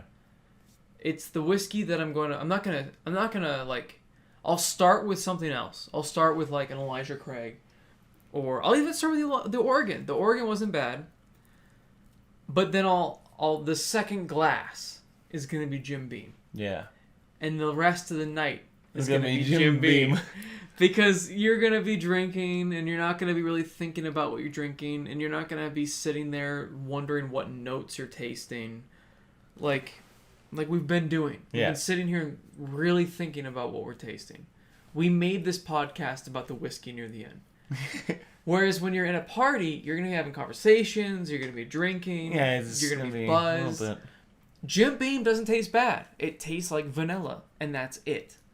It doesn't have anything else to it, in my opinion. It doesn't have the complex flavors that even this has. The Jameson Caskmates. I would not make this an all-night whiskey. Because I feel like it deserves more attention than just to be some background thing. I don't know. It may be Jameson, I respect maybe some big company, but I feel like the flavors are there that make it worth to think about. I like how they covered up half the words on their label with the other label. Right? But yeah, this is interesting. I'll definitely try it tomorrow. Well, hey. What do you think? I think we should call it. We're really fucking far. We basically just started talking about whiskey for a while. Yeah. That's fine, though. It's a podcast. I hope they enjoyed it. I hope you guys enjoyed the talk about whiskey. If not... Either way, I enjoyed tasting the new whiskeys with you. Yeah, we went through... A lot of fun. It's an exploration. That's why I like trying new things. I always feel bad for people that don't like trying new things. That was me when I was younger. Exactly, that was me too. That's why I was trying to push people to try new things. People that don't like sushi. And I'm like, you don't like sushi? Try it again. Why don't you like sushi? I've never had it. Well, then how do you don't like it? Yeah. It's weird. It's like a texture thing. It looks weird. Yeah, I get it. It sounds... That's how I always thought too. The thought of it is awful. Can you unplug that real quick? That'll decrease the temperature by a solid 10 degrees. Nice. That's how I was with a lot of different things. It was just the thought of it. Raw fish. Gross. Yeah, gross. I don't want raw fish. But then I had it. Yeah, wow, Again, I want this all the time. I want this all the time. I want to eat sushi over and over and over. It's so good. When I first had whiskey, that's the problem with whiskey, is a lot of people think of whiskey as either an old man drink or shitty party drink. Shitty party drink, like Fireball. Yep. Which is not whiskey. Or even Jack and Coke. That was my first idea of whiskey. I've heard Jack and Coke is good. No, but that's the thing. It's like you don't think of sipping whiskey. You don't think of sipping it neat. Yep. Yeah. I understand that. You don't think of whiskey as its own drink. You think of it as a mixer. You think as a mixer. And that's unfortunate because unlike vodka, which is, I feel like, supposed to taste like nothing. That's the idea of it for the most part. That's the idea of it. Whiskey has so much character to it. It has so much flavor, and there's so many different ways to make it. It's like beer. It really is. Yeah. You don't want to drink it like beer. For the love of God, do not drink 12 ounces of whiskey. Please. Do not do that. Don't do that, no. But it's so unique. It can be made in so many different ways that it opens up to so many new flavor profiles and flavor prospects that it's like this new interesting frontier that you can kind of adventure into. I don't know. It's like when something I enjoy has a bunch of different flavors. I want to try them all, like LaCroix. Mm-hmm. Like I want to try all the different flavors of LaCroix just to kind of get like, oh, which ones do I like? That's how I am with whiskey right now. Which of these whiskeys do I enjoy? The problem with whiskeys, there's a billion of them. Yeah, and they're all expensive as shit. They're all there's lots of expensive ones. But the thing is, even like $30 is kind of expensive if you want to keep tasting a whole bunch of different ones. Which is why I like the distillery tasting. It's like $10 taste a whole bunch of different ones from their distillery. Yeah, but it's only one company. Yep. Yeah. It's crazy. It's an expensive hobby. It is it's funny that it's a hobby. Right. And it's drinking. But the thing is, you buy these drinks, and like that Elijah Craig I bought today, the Woodford Reserve, even though I drank some of it today, I gave you some of it, it's going to last me a long time. I don't drink whiskey every day. Maybe once a week now, maybe. But like, even then, I don't drink a lot. No, I don't either. I think maybe 2 fingers, and that's it for the entire night. Yes. It's like $20, $26 lasts you a long fucking time. Oh yeah.